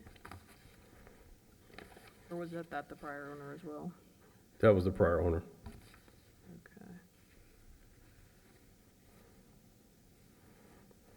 Does the city have a response to their statements? The city, I mean, obviously we understand that the fine is a substantial amount. As far as the city is concerned, we would counter with 15%, which would be $26,055.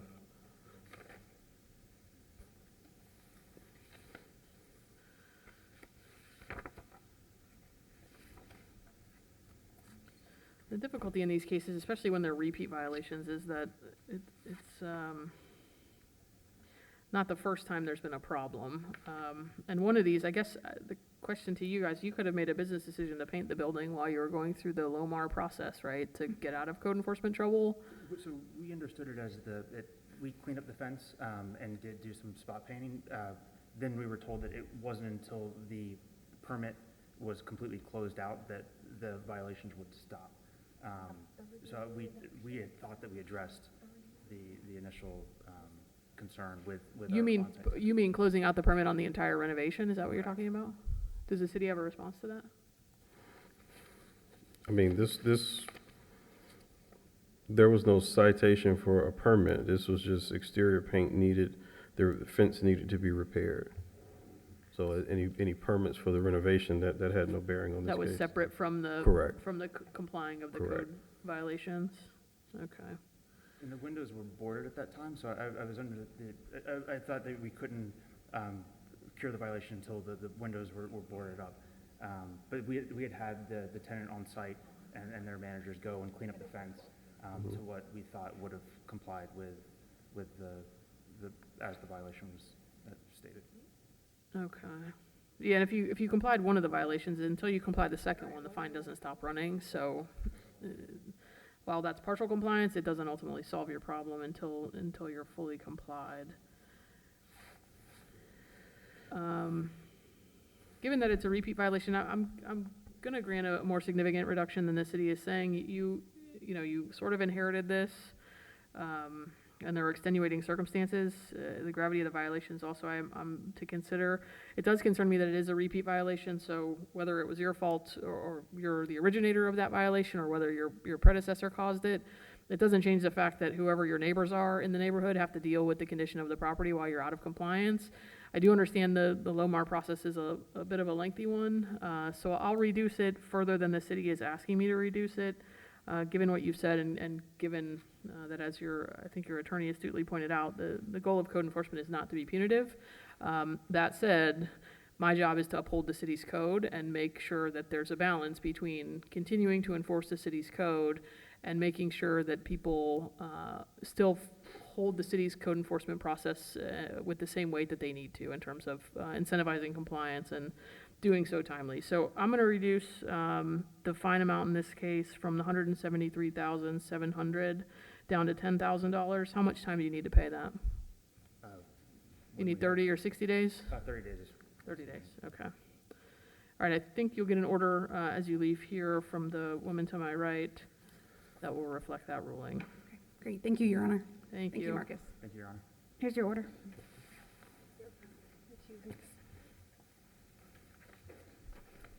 Case number 12, 518 35th Street, CE 220800476, number 12, 518 35th Street.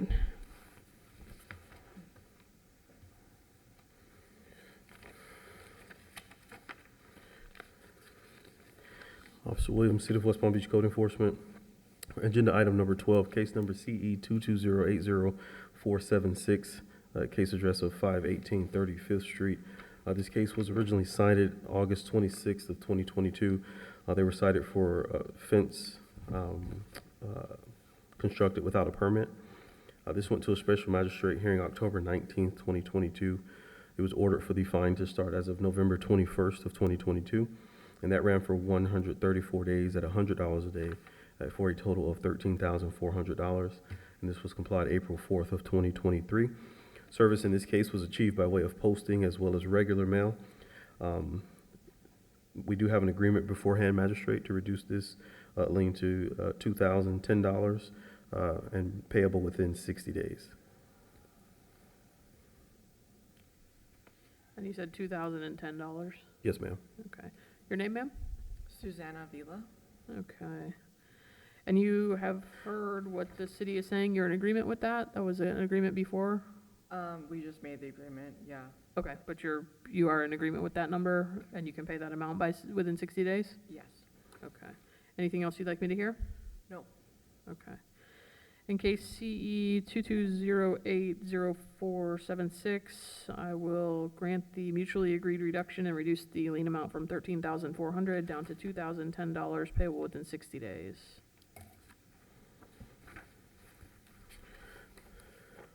And she'll give you an order here. Just order for you. Right behind you, thank you. Okay, number 13, 1236 Palm Beach Lakes Boulevard, CE 2211081, number 13, 1236 Palm Beach Lakes Boulevard.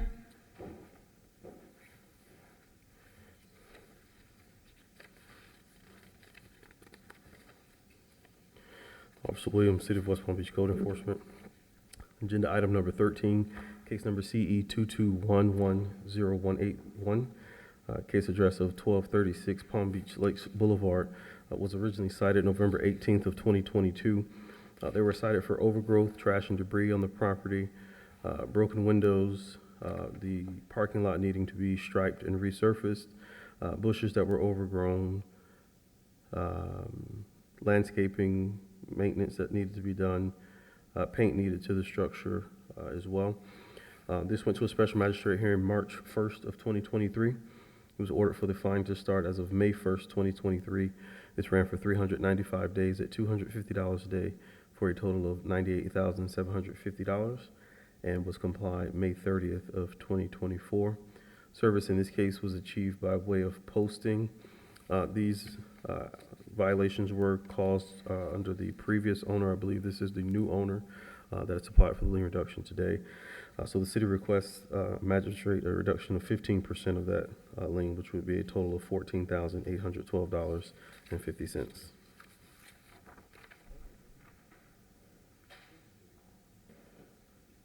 Thank you. And any other cases? No, this is the only one for This is the only gentleman. one, okay.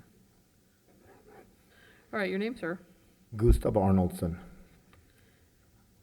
And you're with the LLC? I am the managing member of the LNC, correct? Okay, Your very Honor. good. So you're the new owner. So you've heard what the city is saying. What's your response? I have a couple of things to bring to attention. Number one, when we bought the property, the original warranty deed that was filed by the seller at the time was actually a lender who had received the property, and they had several issues with the property. They had filed our wrong address, the address where everything was going from 2022 when we bought it till we finally corrected it in May of 2024. It was going to the wrong address. So that's one issue. We did not get a lot of these notices that we should have had. I don't mind if you want me to give it to you or not. Well, let me make sure I'm understanding what you're saying. So the code enforcement officer told me that this was a prior owner who caused the violation, right? Correct. So you wouldn't have gotten any notice of the previous cases? Well, as they had these issues, we bought the property. We tend to buy properties that are in need of repair. Uh-huh. So the property that we bought had an illegal nightclub, it had an illegal gambling facility, and it was also one of the main places for homeless people to hang out in the neighborhood. It's on the corner of Australia Avenue and Palm Beach Lakes Boulevard. Okay. When we bought the property, we started reaching out to the city, and one of the primary things to ask was, would you mind getting rid of a couple of the tenants? So even to a financial detriment to us, we removed 2 of the tenants that were paying rent at the time. Okay. And then during that time, there were violations that they had cited the property. We, as owners, started working and repairing the property and re-tenanting it. But when they sent those notices to us, they were sent to an erroneous address. So the first time, and I worked very closely with an inspector or Officer Luster, who's no longer with the city, but she was extremely helpful. So when we started working together, she said, I need you to do all of these items that was left over. Okay. And so we went through and did that. We did get stuck for about 9 months when they asked us to put a fence up between us and the property next door. Mm-hmm. And the property next door is owned by, I believe, one of the county agencies. It's the Housing Authority. And they had paid to remove the fence a couple of years earlier because they didn't want the fence there. And then we were told to put up a fence. Then the utility department said, no, you can't put a fence there because that's our easement. So finally, we worked with the Mr. Mark Joyce over there, and we were allowed to put landscaping. We've had to replace several of them because they've been stolen, but we've done that to try to comply with this. And so that, coupled with the fact that we've also spent nearly $50,000 on private security, just because every time we call the police, they have a lot of other things going on, and to go and remove vagrants, people who are drunk, causing disorder, they're not always available. So in order to try to do it, to try to keep our tenants happy and also the patrons, we do have a Family Dollar right in that plaza. And a lot of people, because of just the food desert in this part of the county, they rely on that to go and buy their foods because they've increased the produce that they carry over there. Okay. So with that being the case, people couldn't even walk in because there's homeless people begging. I'm sure if the police department was here, I have several officers we've spoken to. We've even given them access to all our camera systems. And I even have a letter from Christy Fox, one of the commissioners. I can show you where she's requesting a significant lien reduction just from the fact of all the stuff we've done to try to improve that property, which has been an eyesore. And according to Officer Luster, if she was still here, she was said it's never looked that good, and I've been taking care of that plaza for 20 years. Okay. So what's your response to the number that they offered? As I said, it shouldn't be punitive, but being that we've gone above and beyond in terms of working with both the police department as well as with the community to try to improve this property, we've already spent $50,000 on security just because it was getting to the point where our tenants were not able to serve the patrons, and I didn't know what else to do. So I have bills, several of them from security companies that we've hired, even some of them armed. There was even incidents where people running across and hiding behind the property when police were chasing them. So for me, I would ideally like it to be zero. If it needs to be a couple of $1,000s to, compensate the code compliance for their time and effort, I have no problem with that, but it needs to be a significant reduction, because I said we bought this plaza fully understanding that it needed work, but to go immediately, the first call we had, meet with the city, the county, and everybody to try to improve it, and then have this burden that came, financially on us when we're already spending money. The plaza was 40% vacant, of which 20% of those tenants that were there got kicked out because they were running illegal casinos out of it. Now we're 90% occupied. There's a laundromat, there's a barber shop, and there's a clothing store. We finally signed a lease for a restaurant, so there's more food options. So those things all, I think, contribute to the fact that we've been doing our part to try to work and improve the plaza. All right. How much have you spent overall in getting the property into compliance? Spent over $350,000 so far. Okay. You referenced a letter. Do you want to enter those documents in, or yes, do please, you want me I to would. look at them? Show them to the city staff first.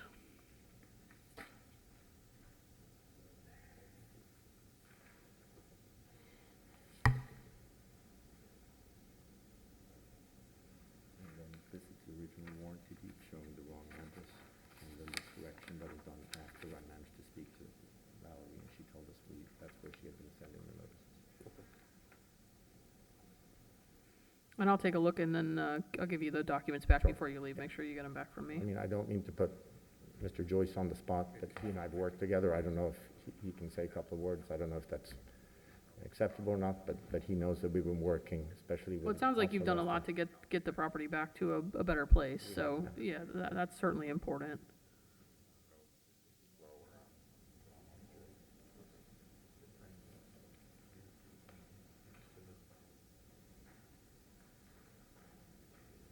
Let me just take a quick look, and if you could stand there, you can give them back to him.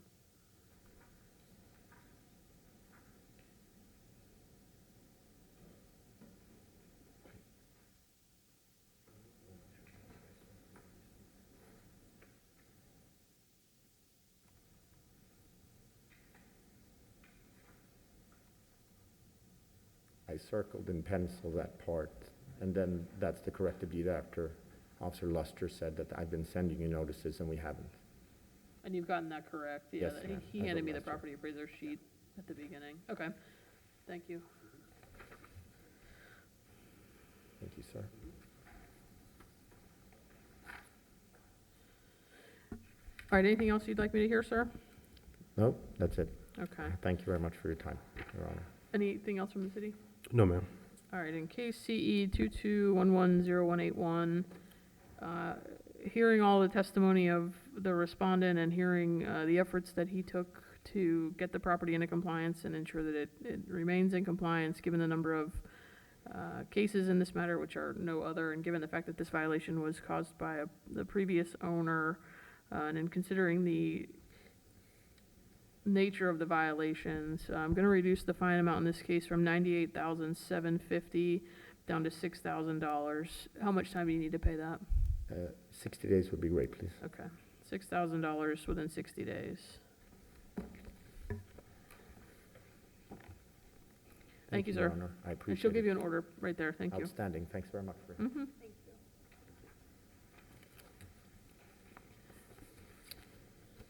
Okay, the remaining cases have multiple cases on each one. Number 17. Number 17, 24, and 25 for 634 37th Street, CE 1702039 is number 17. Number 24, CE 200200185, and number 25, CE 200300072.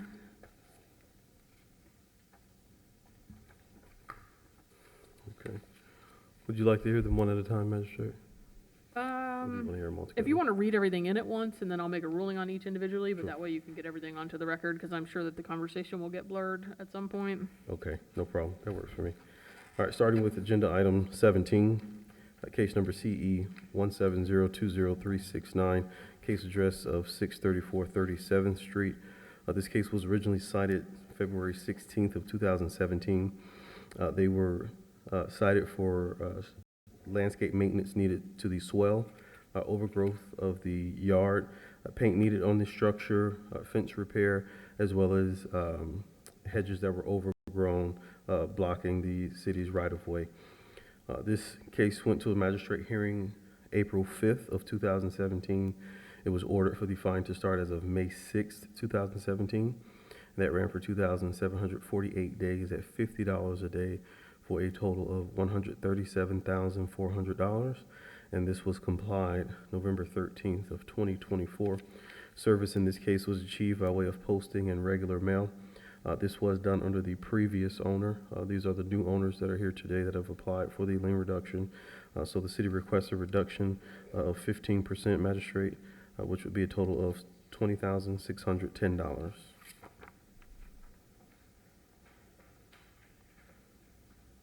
Thank you.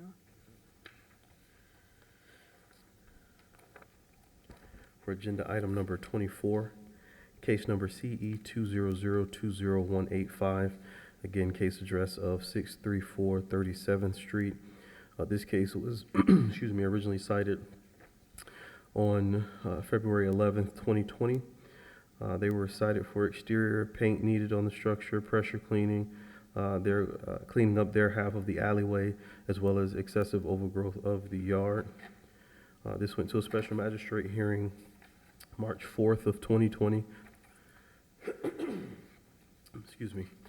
It was ordered for the fine to start as of May 4th of 2020. And that fine ran for 1,654 days at $100 a day for a total of $165,400. And this was complied November 13th of 2024. Again, service in this case was achieved by way of posting and regular mail. And this too was done under the previous owner, with the new owners here today that have cured the violations. City requests a reduction to 15% of the lien, which would be a total of $24,810. Agenda item number 25, case number CE 200300072, case address of 634 37th Street. This case was originally cited March 4th, 2020. They were cited for the rear fence and disrepair, as well as address characters needed on the front of the structure and an inoperative vehicle parked at the structure. This went to a special magistrate hearing June 3rd of 2020. It was ordered for the fine to start as of September 2nd of 2020. This ran for 1,533 days at $100 a day for a total of $153,300 and was complied as well on November 13th of 2024. Service in this case was again achieved by way of posting and regular mail. This was again done under the previous owner, the new owners here that have applied for the lien reduction. And so the city requests a reduction to 15%, which would be $22,995.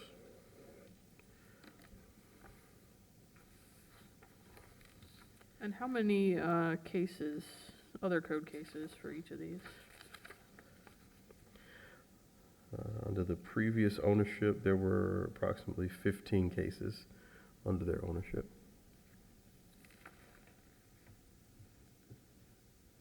Okay. Nothing for the new owners? No other code cases?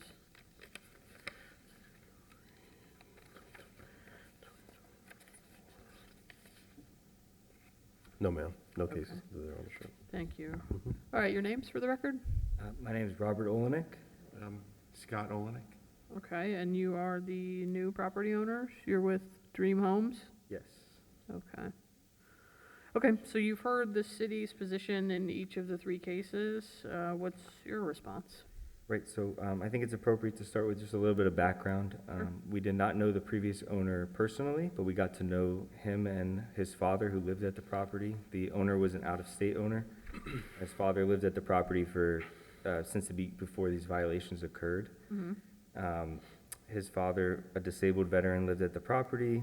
He lived there for many years and was the occupant when the violation occurred. We got to know them in that 2-week period where we were negotiating to purchase the property. We were made aware of the violations. We saw the severity of them financially, but we noticed that they were just, exterior violations with not keeping up the home. Unfortunately, the occupant who was living there did pass away the day we bought the home. I think that just goes to show that how unable he was to even keep the place in any sort of condition. We purchased the property in absolute disarray, including the exterior. We purchased the property in late October, and within about 2 weeks, we had the property in full compliance. We worked hand in hand with Ms. Mills, the code compliance officer, to get it in compliance. We did everything as quick as we can to not have an eyesore on the street. And since then, we've even made permits to improve the property, a brand new roof. We're in the process of getting a brand new fence for the back of the property and for our neighbors to have that as well. We've had no issues since purchasing it, and overall, I think we've made a nice addition to the neighborhood. So we are requesting a bigger reduction than the city's offering. I believe we are missing one case in the lien application. I think there are 4 code cases. If you wouldn't mind pulling it up.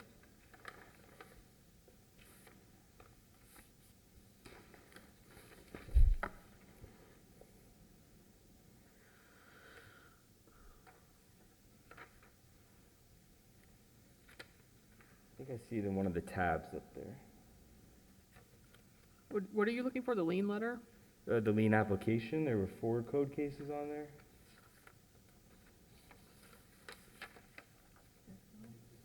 No, that's the one.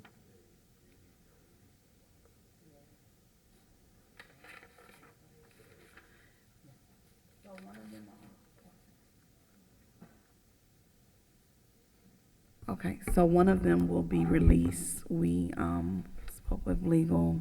I think this is one of the ones, Erica, we went over.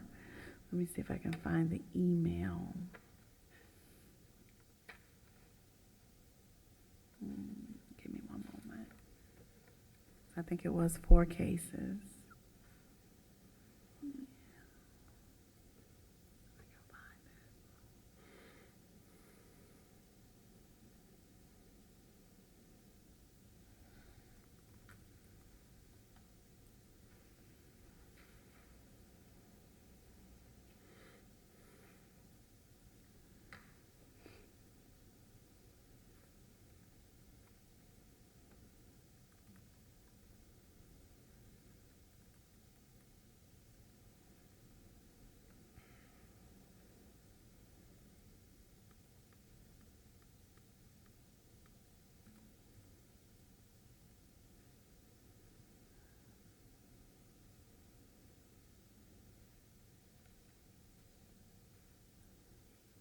Know where it's at.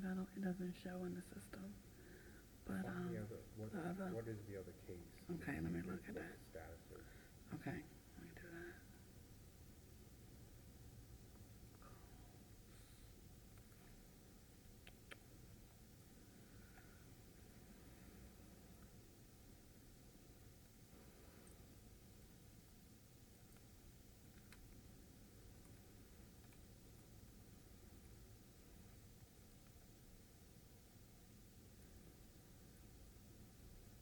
I have it up. It's CE 22050351. Okay. We released it on April 8th. Okay. 051. Well, that's one of the 4 has been released. One of the 4, it was just completely released. We didn't get any, I don't There's a think we got note, any there was a note that the fines were running on two cases at the same time, so we released it. All right, so one of them goes away, so the three are really just at issue today.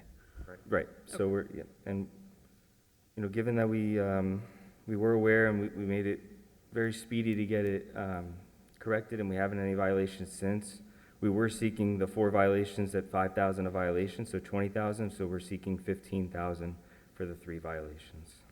Okay, how much money did you spend on rehabilitating the property? So far, we're in excess of $100,000. The And roof, this is a single family? it's a single-family home. It was in really bad condition. Okay, and you knew of the liens when you bought it? We did know going into it. Okay. Okay. All right, I appreciate your testimony, and I appreciate the fact that you were not the one who caused the violation. I appreciate the fact that you've gotten it into compliance quickly, and I hope you keep it there. I presume, given the holder of the parcel, this is a rental? We're considering all options. It's kind of Okay, you don't dependent know on what yet. happens today. Okay. Depending on what happens today, huh? All right.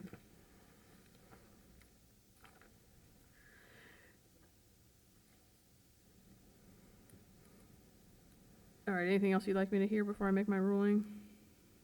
I think I've covered it all.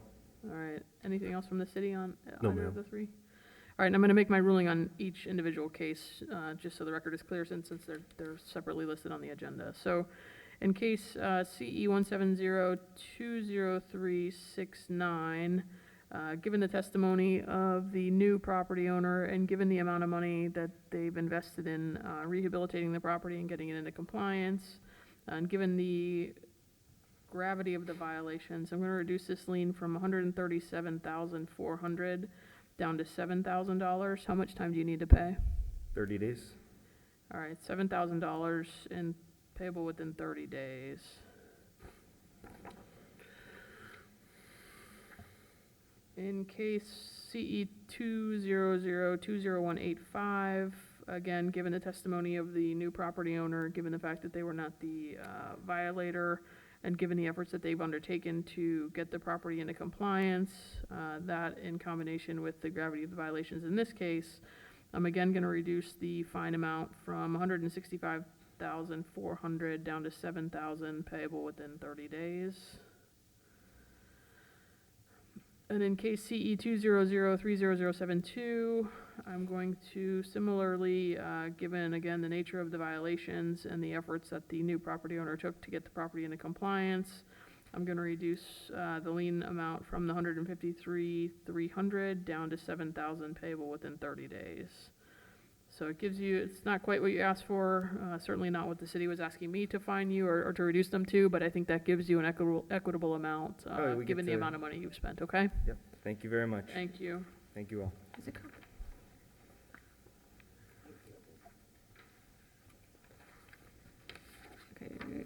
On to the add-ons to the agendas, number 28, 29, and 30 for 447 20th Street.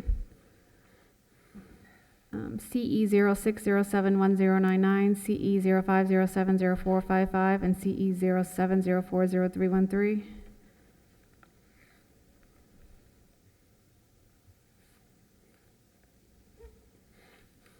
Magistrate, would you like to do these the same way? Please, thank you. Okay. All right, you said they were agenda items 28, 29, and 30, Erica? I just labeled them that, yes. No, that's fine. I just want to make sure we're on the same page. All right, so starting with agenda item number 28, case number CE 06071099, case address 447 20th Street. This case was originally cited July 31st of 2006. They were cited for a failed inspection, for repeat violations, trash and debris, garbage out on the property, and excessive overgrowth. This went to a special magistrate hearing October 13th of 2006. It was ordered for the fine to start as of August 1st of 2006. That ran for 36 days at $50 a day, for a total of $1,800. And this was complied September 6th of 2006. Service in this case was achieved by way of posting and regular mail. City requests a reduction to half of the amount of the lien, which would be $900.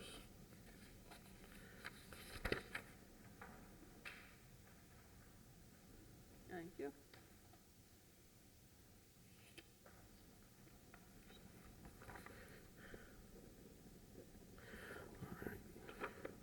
And for agenda item 29, case number CE 050704555, case address of 447 20th Street. This case was originally cited July 18th of 2005. This went to a special, they were cited for failed inspection, trash and debris, overgrowth of the property, exterior repairs needed, doors needed and windows needed to be made weather tight, as well as board and secure certificate, and address characters needed on the structure.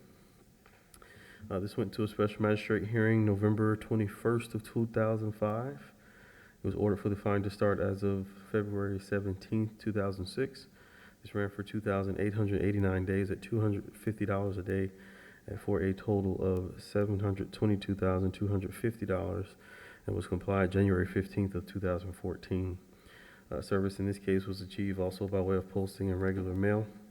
City requests a reduction in this case to 5% of the lien, which would be $36,112.50.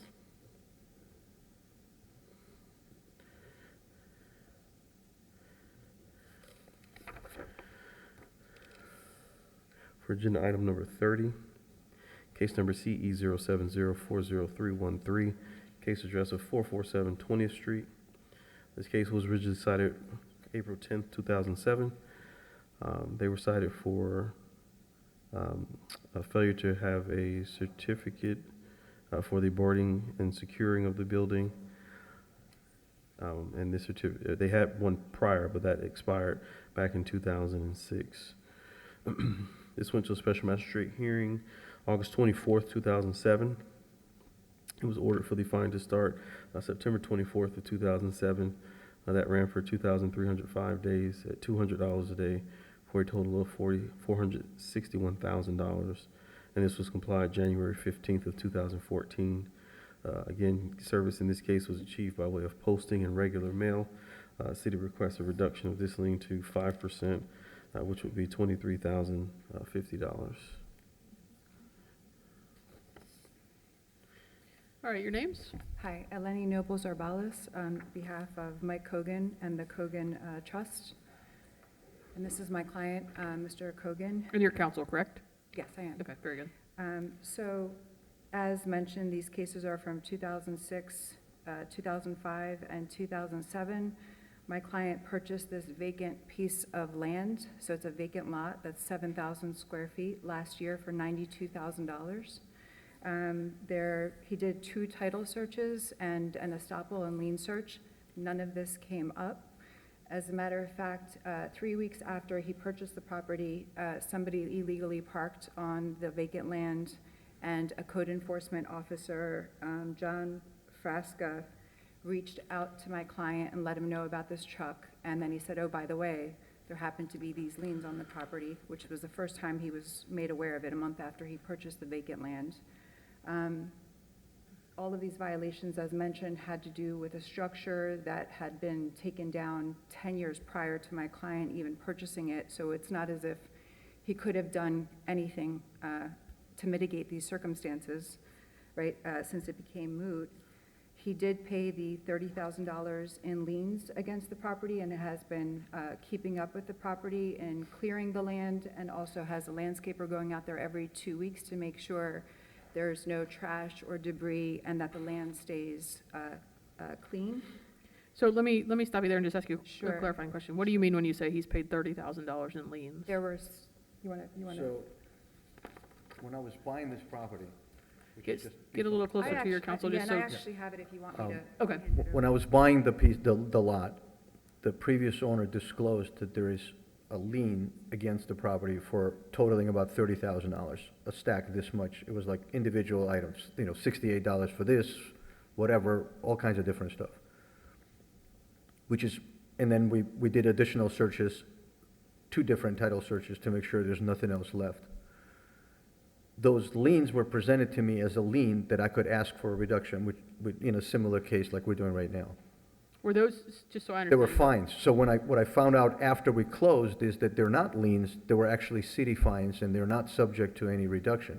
So I paid them. If I could just give a testimony on that real quick, that's a service order where the city entered the property, cut and cleaned it, and we charged those fees back to So the it's abatement costs is Correct. what it is? Okay, okay. Go ahead, sir. So once, basically, going into this purchase, I was under the assumption, and I was led to believe by both the selling agent and my own agent, that essentially this 30,000 could be discussed with you guys and reduced. After I closed, I found out, actually, not even after I closed, after Mr. Fresca let me know that there's $1.5 million worth of liens against this property, which was obviously, it was beyond shock. I was just like, oh, okay, well, might as well be 100 million. I found out while scheduling this hearing that this 30,000 has to be paid. It's not waivable. These are fines, not liens. So I paid it. So far, even that part wasn't true. So that one was paid March, 2 months ago. Okay. Let me ask the city, the abatement costs, those are for different case numbers, is that right? They're not for these? I would assume so, because none of this was abated. None of these 3 cases that we're talking about were abated, so these were for I other would have cases? to review the work order to double check that. Well, as long as you can confirm for me that the abatement was not part of these 3 cases. I don't think it is. I think it has case numbers on here.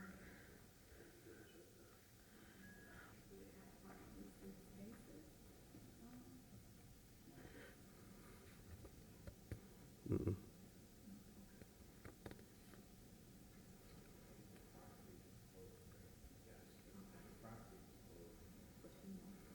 So it was, Yes, no, this wasn't for the same case number. it was not? No, ma'am. Okay. But either way, you've had to pay that amount. Right. What, you did 2 title searches on the property? And Sunbelt Title II, a national, well-known, So publicly Sunbelt traded. Title did a search, and then ahead. the selling Give it back to them, that's fine. agent Thank you. requested something that was called clear title search, which I have no idea what it was. My realtor had no idea what it was. So we found it's a company in Miami that does clear title. I guess they do additional title searches. So they did a title search. I even went as far, believe it or not, I came into the city to this building. I gave them the address and I said, hey, is there anything other than this 30 grand that you guys see? The city couldn't even find the 30 grand. They were like, no, it says $83 fine, that's all you need. I was like, okay. So, I mean, obviously, I would not pay $100,000 for a piece of land that's valued at 50 grand and has a $1.5 million lien on it. That just doesn't make any sense.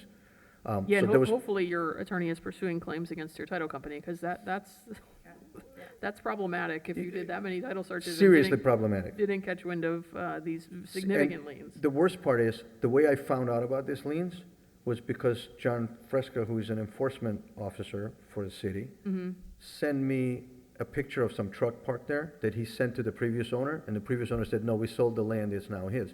So he said, hey, you guys need to put no trespassing signs and blah, blah, blah. And I said, okay, great, no problem, I'll take care of it. And his next email, unsolicited, I didn't even ask him. He says, by the way, do you know there's $1.5 million in liens on this property, right? And I was like, what? First time I ever heard of it.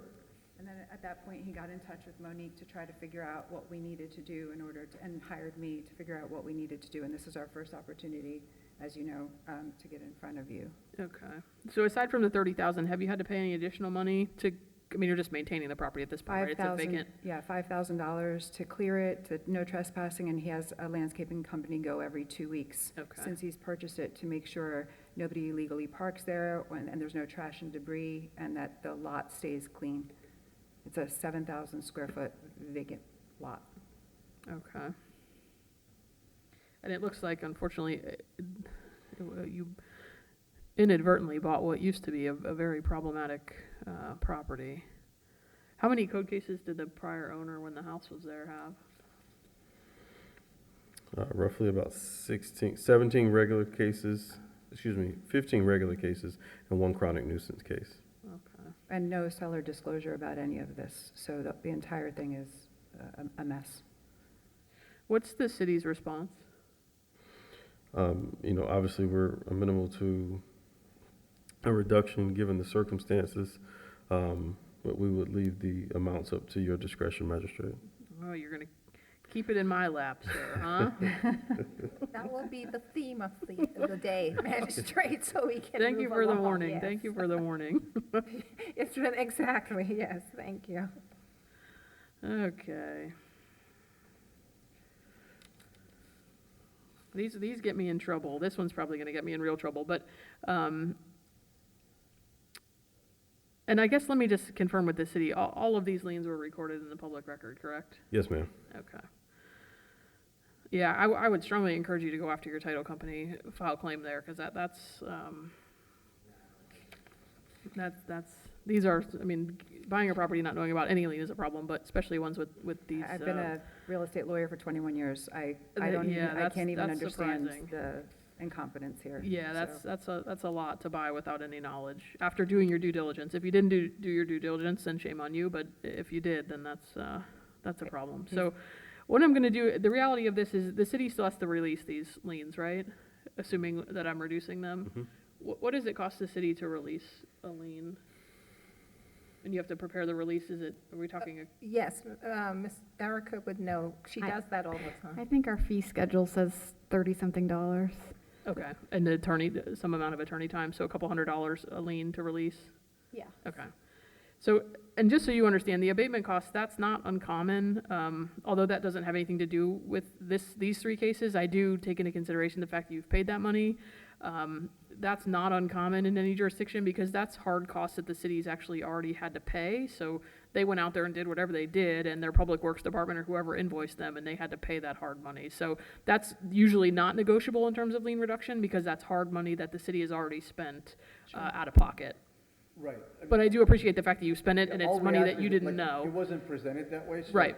It was kind of like an unexpected expense, but I paid it. Yeah, I hear that. So given what you've testified to and given the fact that your title company certainly dropped the ball here, I'm going to reduce these just to a number that reserves the cost that the city's going to have pay to release the liens once I make my rulings today. So I'm going to release, I'll do them each in order just so the record is clear, but in case CE 06071099, I'm going to reduce the lien from the $1,800 down to $300 payable within 30 days. In case CE 05070455, I'm going to again reduce the lien from $722,250 down to $300 payable within 30 days. And in CE 07040313, I'm going to reduce the lien from $461,000 to $300 payable within 30 days. Thank you, Your Honor. So I'm Special probably in Magistrate. big trouble with the city, but you bought an unfortunate problem, and I would certainly encourage you to pursue against your title company, because that's will. not the point of going through that process Absolutely. and having title work done. Absolutely. Thank you so much. Thank you Appreciate very it. much. Thank you. No paper? No, do you have an email? I'm gonna write your. And I'll email it this afternoon. Magistrate, Yes, at ma'am. this time, we do have the PD cases Okay. scheduled for 12:30, and in the interest of time, and given that we do have a lengthy lien reduction agenda before us, we would like to proceed with the police department cases at this time, if your magistrate so desires. If it helps, I do have agreements on the rest of the cases for the agenda, so that may move it along quicker if you want to go ahead and finish them out, or We have Go ahead and 28 lien reduction cases. How many do you have? we have 9 left, and I have Yeah, agreements on we'll all proceed of with them. the police department cases, and then we'll fly through the others if you don't mind. And they're on the same agenda, right? So I don't need to recess. This is all part of the same notice for 12:30, so we'll just proceed, and I'll defer to the Yes, city. I to call believe that case. mistakenly, the cases were set, I think it's number 14. We Okay. thought it would be at 10:30, but it's, it's number 14 that we're starting with, right? 14 and 15, yes. Thank you.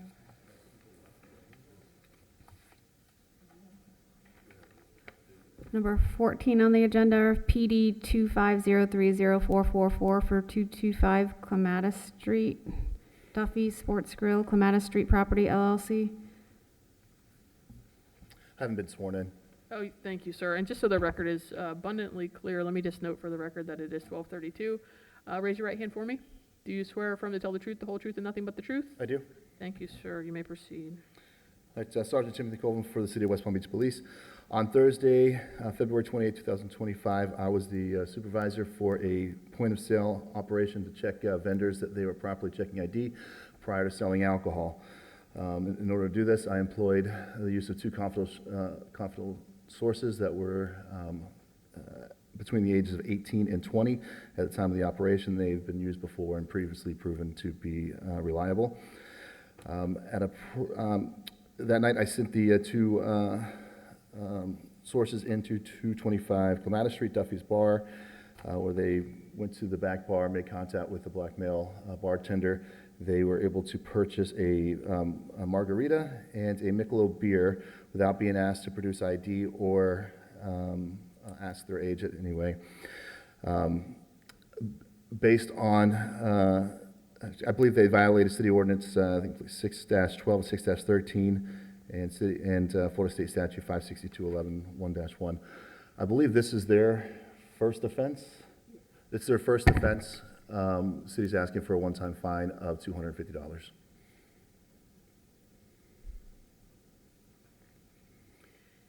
Thank you, officer. Can we go back to the photographs, please? Were those photographs taken from the body-worn cam, or they were taken? Those were taken from the confidential sources. That was the picture. The picture shown now is of the server, and then the other pictures of the margarita. And do we have an affidavit on file regarding the photographs? An affidavit on file? I don't. State for the photographs to be authenticated that they were taken by the confidential informant. I'm not sure if there's a one. I was to testify to that. I was in the area and I could see the sale. Okay, so you observed the sale. I observed the sale and from my vantage point, just outside on the sidewalk. Specifically, you observed it. Specifically. And later, I made contact with the manager and explained the situation to them. I think it was the next day. And the manager is present, to your knowledge? No, different subjects. Okay. So the manager, my name's James Treckengast. Thank you. The manager who is present, yeah. Thank you. I just wanted to know if you were the manager or not. I appreciate your interjection. Thank you. At this point, Magistrate, we have nothing further of the officer. Would like for his testimony to be taken as evidence into the record, as well as the case file, barring any objections. Thank you.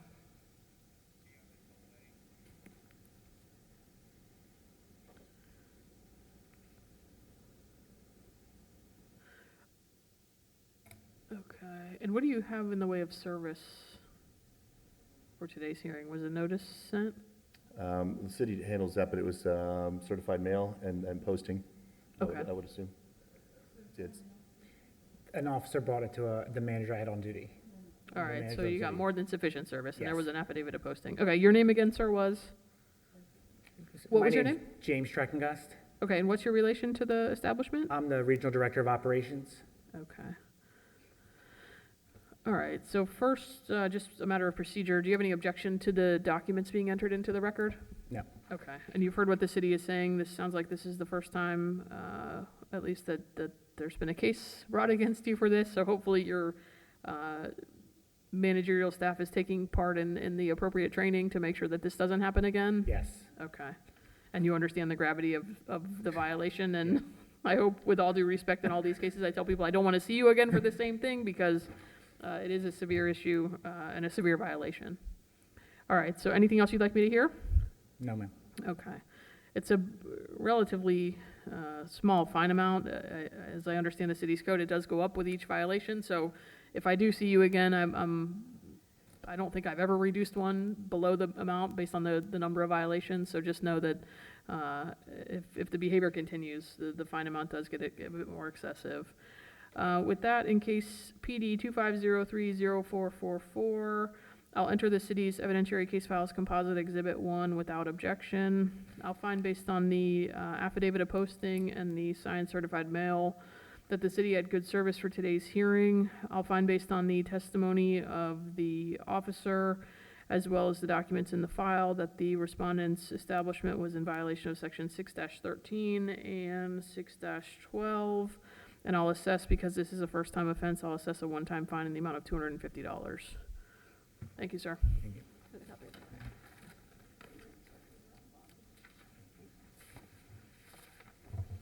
Number 15, PD 250304443 for 329 Clematis Street, 329A Clematis Street LLC, Myers Lounge.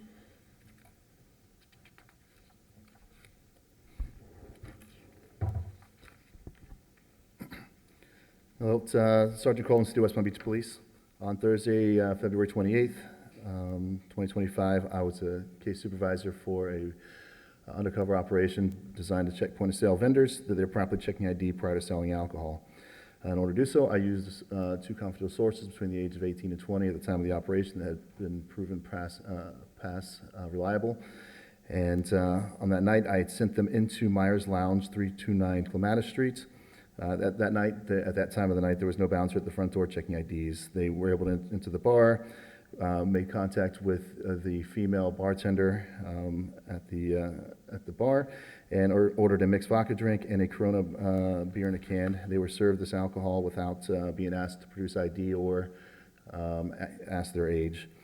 I believe that Myers Lounge as a business violated City Ordinance 6-12 and 6-13. They've had multiple offenses. I know at least three in the last, they've failed every last three that I've done. We're asking for a $500 fine. I'm sorry, how And much to is the- continue, I was standing outside across the street. I was able to see into there and verify that they were actually the only ones in there at the bar when they made the purchase.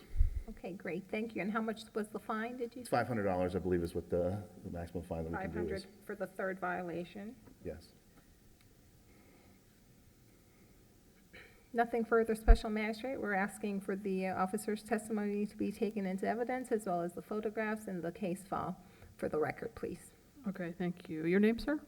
Eric Sessions. Okay. And your relation to the lounge? I have no relation to the lounge. I'm actually here on behalf of the owners of the building. And because they received a violation notice as well. So and they you're want- here on behalf of 329A Clematis Street? Yes. Okay. Rob Samuels and Scott Diamond. So this Myers Lounge is not open anymore. The people who were there were evicted. So there's, I mean, I obviously nobody here from Myers Lounge or what, whatever, but they wanted me to show that there's new tenants now and a totally different business there. So I don't know how to go about, whatever for Myers Lounge. So you can hand the documents that you have if you want me to look at those. Hand those to the Sure. sergeant, and he'll hand them to the city attorney.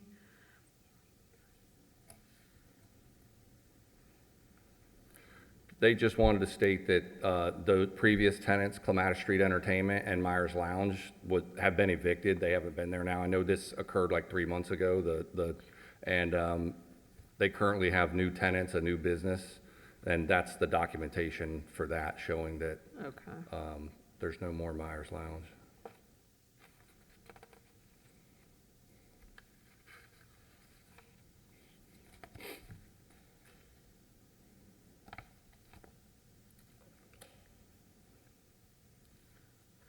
Any objection from the city? No, Judge, no objection regarding the matter being Okay, entered thank into you. evidence.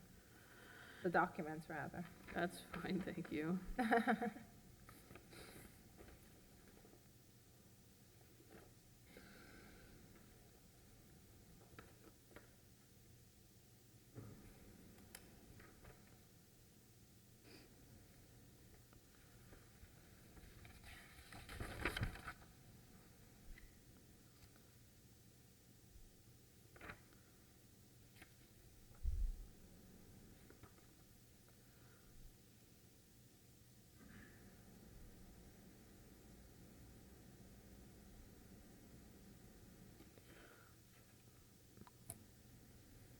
So who's the new tenant? Is it this Vivid Hospitality? Yeah, yes. What do they, is it the same kind of thing, a lounge? They're doing a different concept, but yeah, it's gonna be, Okay.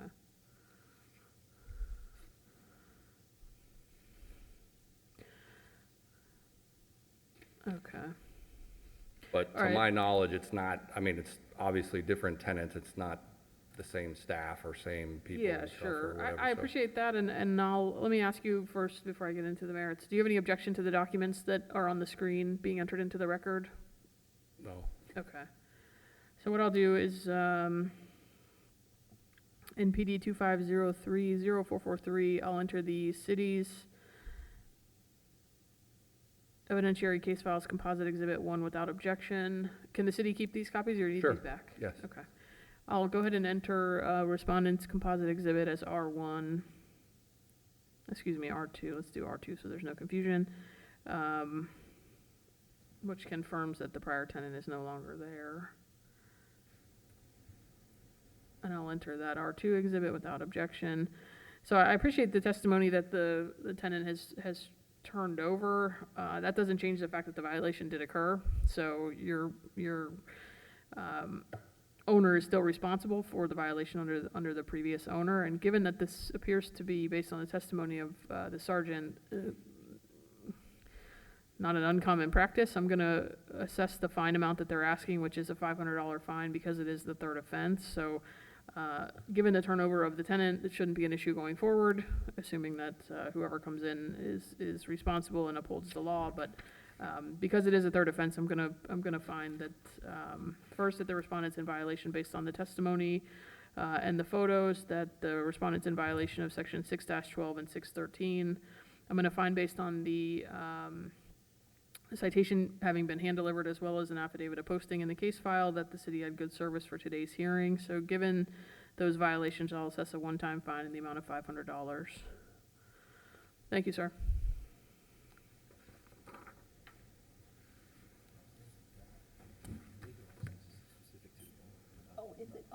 Okay, back to other matters. Number 16, 718 42nd Street, CE 230303334. Number 16, 718 42nd Street. No.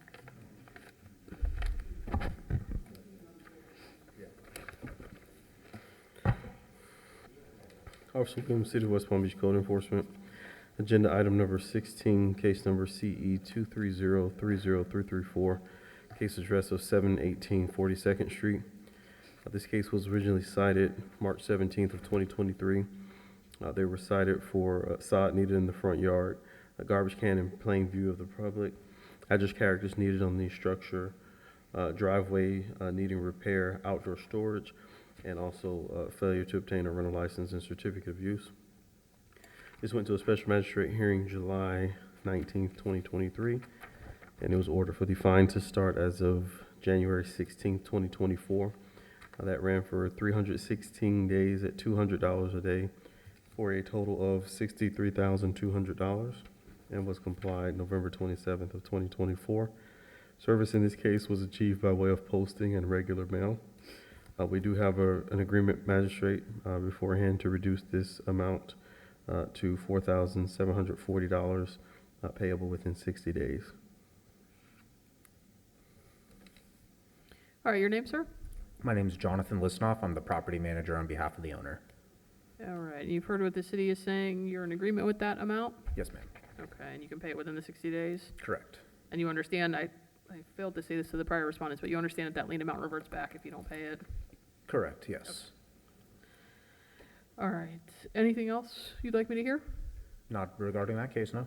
Okay, you're the rest of them, is that right? I'm the rest of them. I don't know if it's your lucky day or your unlucky day then. Exactly. Save the best for last and the best for the rest, I guess. That's right. All right, in case CE 230300034, I will reduce the previously imposed lien amount from $63,200 down to the mutually agreed amount of $4,740, payable within 60 days. Number 18, 506 41st Street, CE 220700290. Officer Williams, City of West Palm Beach Code Enforcement. For agenda item number 18, case number CE 220702990, case address 506 41st Street. This case was originally cited July 20th of 2022. They were cited for repairs needed on the interior to the kitchen, interior wall and ceiling being in disrepair, exterior of the home having issues with flooding, bathroom tub needing to be sealed properly, foundation having rotten wood that needed to be repaired, electrical sockets that need to be repaired, no cold water, that plumbing fixtures needed to be repaired there, and for work that was already done and installed for the front door and other items, there was no permit found for those items. This went to a special magistrate hearing, September 21st of 2022. It was ordered for the fine to start as of December 21st of 2022. This ran for 156 days at $100 a day for a total of $15,600 and was complied May 26th of 2023. Service in this case was achieved by way of posting and regular mail. Again, we do have we do have an agreement beforehand, magistrate, to reduce this amount to $3,120, also payable within 60 days. All right. You are still the same person you were a few moments ago. Are you in agreement with that? I am still the same person, but, sorry, I had a different number that we had discussed with that. So I had that 506 41st Street had run from December 21st, 2022 to January 26th, 2023. Okay, so we had it. Yeah, I had the total fine amount as $3,700, paying 20% at $740. No, that fine is at $15,600.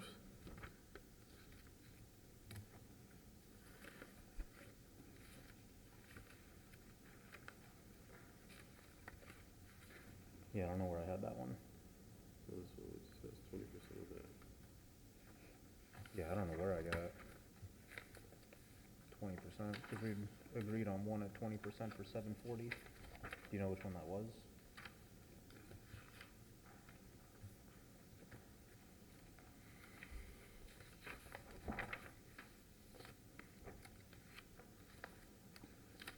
No, it definitely wasn't any of these cases.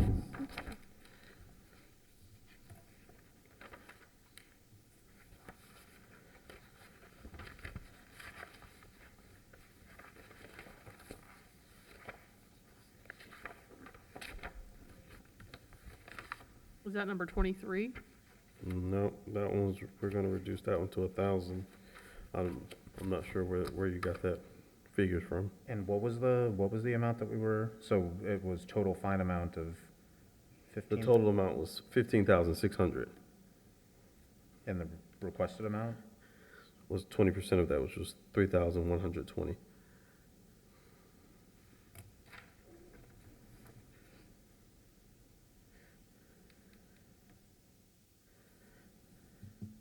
Okay, so with that being said, we were going through quite a lot of them this morning, being that I am the rest of the day. Is there any chance to go back on that agreement and kind of readdress this one? I would stay right where I'm at the 20%. At the 20%? Correct.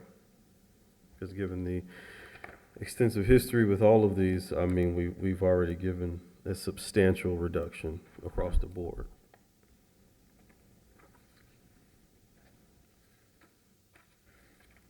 Okay, and there's no possibility to change that to maybe like 12.5%? I mean, I think so for background on this property, we purchased the property, and upon purchase of the property, we went for a rental license. And as the rental license was being approved, the tenant came back and said that there were a ton of issues, obviously rightfully so. It's a little bit prior to my time, so I don't have all of the information on it. Unfortunately, the property was so far into had so many issues that were present at the property that it led to the owner condemning the property and ultimately demolishing the property, and the demolition occurred in early 2023. So the property is no longer standing. That tenant was moved into another home that was deemed more suited for it. And that property is actually within a new major redevelopment area that the owner has already presented to the city. So yeah. So it's part of it. What was, I guess we didn't get into this because there was a perceived agreement, but was the current owner the violator or the previous owner? The current owner, which Yeah. is the company he represents, it was listed as the violator. Yes. Okay. So these were done on your watch, so to speak. Yeah, so once we purchased the property, we applied immediately for rental license, and that's when the issues came to sight. Okay. These, I'll reduce it, but I'm going to reduce it to the city's amount. You heard me in the prior cases talk about the couple things under the statute that I'm allowed to consider, and one of them is the number of code enforcement cases. The other is the gravity of the violations. These are actually significant violations. Absolutely. So I'm not gonna reduce this one further than the 20% that the city's asking for, given that these are serious violations. These are, have to do with the ability to even inhabit the building or the structure. So I'll reduce it in case CE 22070290, which is a significant 80% reduction. I'll reduce it from $15,600 down to $3,120 payable within 60 days. That gets you a very good reduction, but it doesn't totally discount the fact that conditions were not being kept there the way that they should have been. Okay, I understand. Okay, number 19726 40th Street, CE 18050-809. Officer Williams, City of West Palm Beach Code Enforcement. Agenda item 19, case number CE 18050-809, case address 726 40th Street. This case was originally cited May 31st of 2018.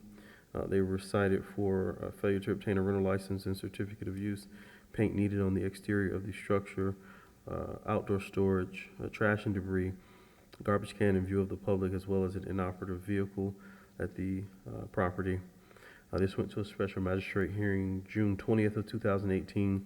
It was ordered for the fine to start as of July 11th of 2018.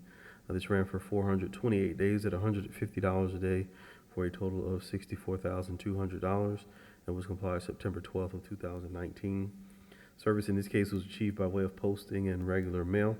We do have an agreement beforehand, magistrate, to reduce this amount to $6,420, also payable within 60 days. Are you in agreement with that? I am in number? agreement, yes. Okay. Anything else you'd like me to hear? No, ma'am. Okay. And you're still the same person that was standing there a I am moment ago? still the same person, All right. yes. And CE 18050-809, I will reduce the previously imposed lien amount from $64,200 down to $6,420 payable within 60 days. Okay, number 2705 44th Street, CE 19050-0094. He has one more under the previous owner, agenda item 27, if we could wrap that one up. 729 44th? Yes, ma'am. Number 729 44th Street, CE 21080-127. Officer Williams, City of West Palm Beach Code Enforcement. Agenda item 27, case number CE 21080-127, case address 729 44th Street. This case was originally cited August 11th of 2021. They were originally cited for obstruction of the right-of-way, inoperative vehicle, overgrowth, as well as outdoor storage on the property. This went to a special magistrate hearing October 20th, 2021. It was ordered for the fine to start as of November 22nd of 2021. This ran for 683 days at $100 a day for a total of $68,300 and was complied October 6th of 2023. Service in this case was achieved by way of posting and regular mail. We do have an agreement beforehand, magistrate, to reduce this amount to $6,830, also payable within 60 days. I presume you're in agreement with that, sir? I am in agreement with that. All right, anything else you'd like me to hear? No, thank you. All right, in case CE 21080127, I'll reduce the previously imposed fine amount from $68,300 down to the mutually agreed $6,830 payable within 30 days. 60 days, right? I'm sorry, 60 days. Thank you. Thanks. And then number 9, 436 43rd Street, CE 100400156. Officer Williams, City of West Palm Beach Code Enforcement. Agenda item number 9, case number CE 100400156, case address 436 43rd Street. This case was originally cited April 6, 2010. They were cited for failure to obtain a rental license and certificate of use for unsanitary conditions and items stored in the yard which presented a hurricane hazard. This went to a special magistrate hearing June 30th of 2010. It was ordered for the fine to start as of August 2nd of 2010. This ran for 4,138 days at $100 a day for a total of $413,800 and was complied November 30th of 2021. Service in this case was achieved by way of posting and regular mail. We do have an agreement beforehand, magistrate, to reduce this amount to $20,690, also payable within 60 days. What was that, 20,000? 690? 690, within 60 days? Yes, ma'am.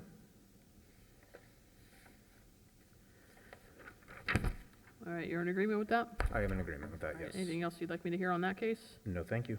All right, in case CE 100400156, I'll reduce the previously imposed lien amount from $413,800 down to $20,690 payable within 60 days. Okay, the next 3 are for the same address. I don't think that makes a difference, though, or does it?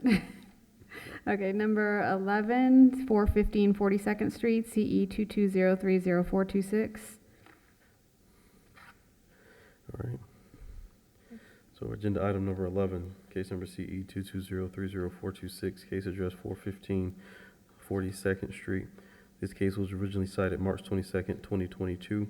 They were cited for no boarding certificate, exterior paint needed on the structure, landscape maintenance, unsanitary conditions, overgrowth of the yard on the property, as well as needing to make the exterior windows and doors weather tight to the property.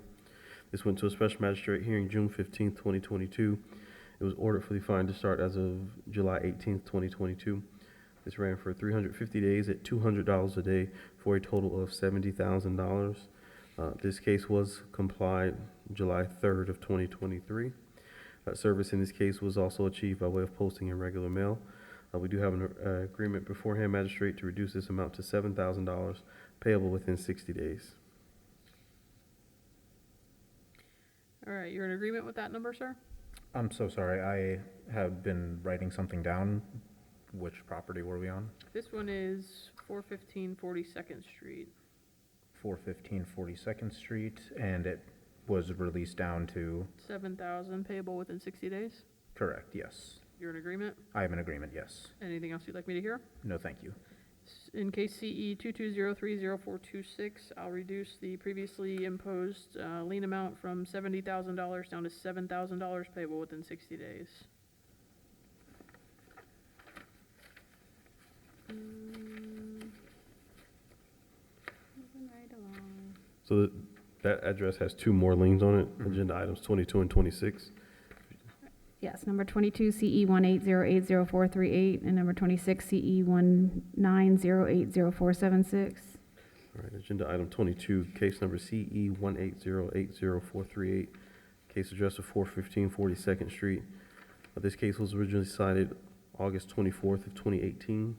They were cited for overgrowth, trash and debris, broken windows, paint needed on the exterior of the structure, bee infestation in the rear of the property, address characters needed to be posted on the front of the property, as well as hedges encroaching or blocking the city's right-of-way on the sidewalk, as well as maintenance needed to be done to the swell of the property. This went to a special magistrate hearing October 3rd, 2018. It was ordered for the fine to start as of November 2nd, 2018. This ran for 1,704 days at $150 a day for a total of $255,600, which is printed incorrectly on the agenda. Just wanted to point that out. What's it supposed to be? It's $255,600, Okay. and this was complied July 3rd, 2023. Service in this case was achieved by way of posting in regular mail. We do have an agreement beforehand to reduce this amount to $12,780 and payable within 60 days. And you're in agreement with that number? I am in agreement with that number, yes. Okay, anything further you'd like me to hear in this case? No, thank you. All right, in case CE 180800438, I'll reduce the previously imposed lien amount of $255,600 down to $12,780 payable within 60 days. Okay. Agenda item number 26, case number CE 1908046, case address 415 42nd Street. This case was originally cited August 23rd of 2019. They were cited for trash can being in place of the public, unpaved parking, address characters needed on the structure, safe egress, as well as overgrowth of the front yard. This went to a special magistrate hearing October 2nd, 2019. It was ordered for the fine to start as of November 4th, 2019. This ran for 812 days at $150 a day for a total of $121,800 and was complied January 24th of 2022. Service in this case was achieved by way of posting and regular mail. We do have an agreement beforehand to reduce this amount to $9,135, also payable within 60 days. You're in agreement with that number? Yes, I am. Anything else you'd like me to hear in this case? No, thank you. All right, in case CE 190800476, I'll reduce the previously imposed lien amount from $121,800 down to $9,135 payable within 60 days. Number 2705 44th Street, CE 1905094. Agenda item number 20, case address case number CE 190-50094, case address of 705 44th Street. This case was originally cited May 3rd, 2019. They were cited for multiple exterior and exterior violations to the property that were not listed. I just realized they just listed the code case numbers. The violation numbers here. This went to a magistrate hearing May 15, 2019, and it was ordered for the fine to start as of August 5th, 2019. This ran for 1,425 days at $200 a day for a total of $285,000 and was complied June 30th of 2023. Service in this case was achieved by way of posting in regular mail. We do have an agreement beforehand to reduce this amount to $14,250, also payable within 60 days. You're in agreement on this one? I am in agreement. All right, anything further? No, thank you. All right, in case CE 190500094, I'll reduce the previously imposed lien amount from $285,000 down to the mutually agreed $14,250 payable within 60 days. Number 21701 44th Street, CE 1905079. Agenda item number 21, case number, CE 1905079, case address 701 44th Street. This case was originally cited May 3rd, 2019. They also were cited for multiple interior and exterior violations with the violation numbers listed. This case went to a magistrate hearing June 5th of 2019. It was ordered for the fine to start as of August 5th of 2019. That ran for 1,390 days at $200 a day for a total of $278,000 and was complied May 26th of 2023. Service in this case was achieved by way of posting in regular mail. We have an agreement beforehand to reduce this amount to $13,900, also payable within 60 days. Standard speech, you're in agreement? Yes, I am. Anything further? No, thank you. All right, in case CE 190500079, I'll reduce the previously imposed fine amount from $278,000 down to the mutually agreed $13,900 payable within 60 days. And lastly, number 23, 438 44th Street, CE 2007018. Agenda item 23, case number CE 2007018, address of 438 44th Street. This case was originally signed at July 13th of 2020. They were cited for unpaved parking. This went to a special magistrate hearing August 19th of 2020. It was ordered for the fine to start as of September 21st, 2020. This ran for 32 days at $100 a day for a total of $3,200 and was complied October 23rd, 2020. Service in this case was achieved by way of posting and regular mail. We do have an agreement beforehand, magistrate, to reduce this amount to $1,000 payable within 60 days. And last but not least, you're in agreement with that? I'm in agreement with that. Anything further? No, thank you. All right, in case CE 2007018, I'll reduce the previously imposed fine amount from $3,200 down to the mutually agreed $1,000 payable within 60 days. That's it, right? Yes, think that so. is it. All right, with that, let the record reflect, I'll adjourn at 1:08. Thank you.